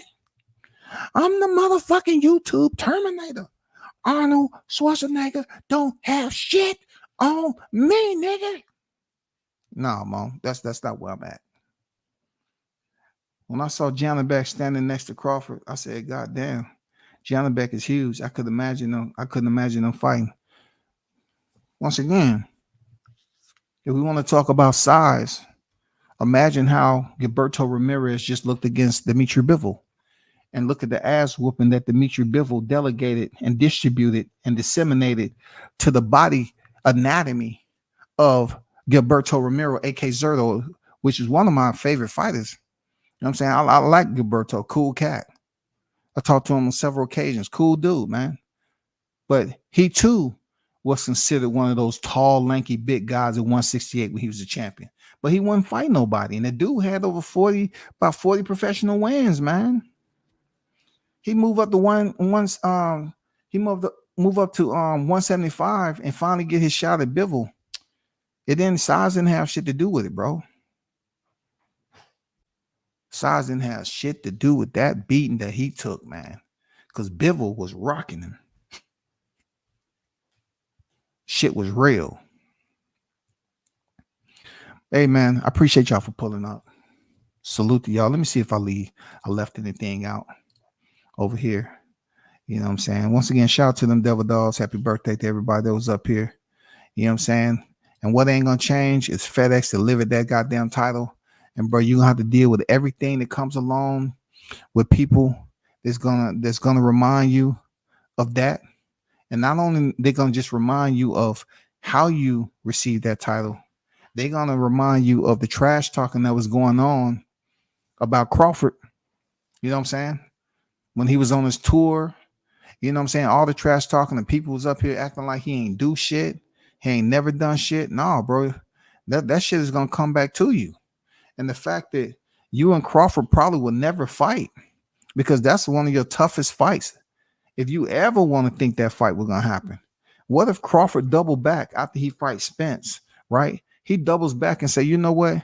I'm gonna go ahead and give you the fight that you want. We don't want to hear no it's time to goddamn call upon Michael Jackson's spirit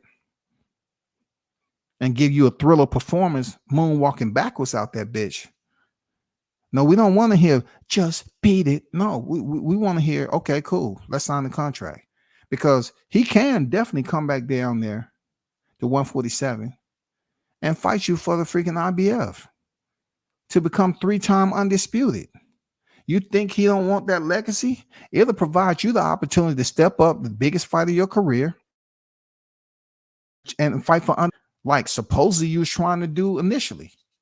So look, you can't rule that out the question. Let's see if that happens. Let's see if Crawford come back down, because he say, I've heard that shit all before. He was talking to somebody on freaking Twitter, and Crawford's like, man, I heard that song before, homie. You ain't telling me nothing. Y'all ain't gonna talk me into a fight. I'm trying to make money. I'm trying to make money so I can build another, so I can buy more properties, so I can goddamn continue to goddamn provide generational wealth for my family. He's not trying to sit up here and do some little schoolboy type shit and listen to all the chit chat and the trash talk and say, okay, I'm gonna prove it to you. No, he's gonna prove to you that he has earned his spot to make bigger fights, to get paid big money, and to fight only the bigger names. The same route he had to take to get the Spence. And even when he had what he had with undisputed 140, what did they say? It ain't enough, dog. You ain't did enough. You ain't fought nobody. Even Spence and Diddy James used to say, he ain't fought nobody. Who he beat? Well, one thing we know now, when you talk about who he beat, Errol Spence Jr., his name is on there. You want to talk about who has the better resume? Terrence Bud Crawford. It ain't no debating that no more. They beat that motherfucking work mule in the ground, didn't they? They had motherfucking 1,001 debates on that shit. We having another bet, Spence versus Crawford. Spence versus Crawford. And they ain't having no more debates no more, huh? That shit is gone. Flush that motherfucker. Gone. Gone.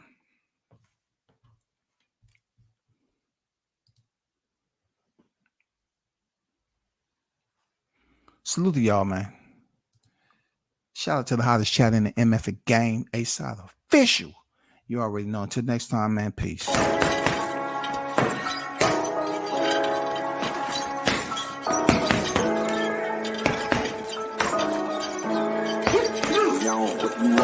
Left jab, uppercut, leave you laid out on the floor. Try to duck and roll, hit and miss. Now you counting stars. Should've practiced more. Should've hit the mask, get out there more. Claim that you're the best. You gotta show me, son. Actions over words, baby boy. Is you real or what? Talking way too much, world come. Back sports, talking way too much, world come. Back sports, talking way too much, world come. Back sports.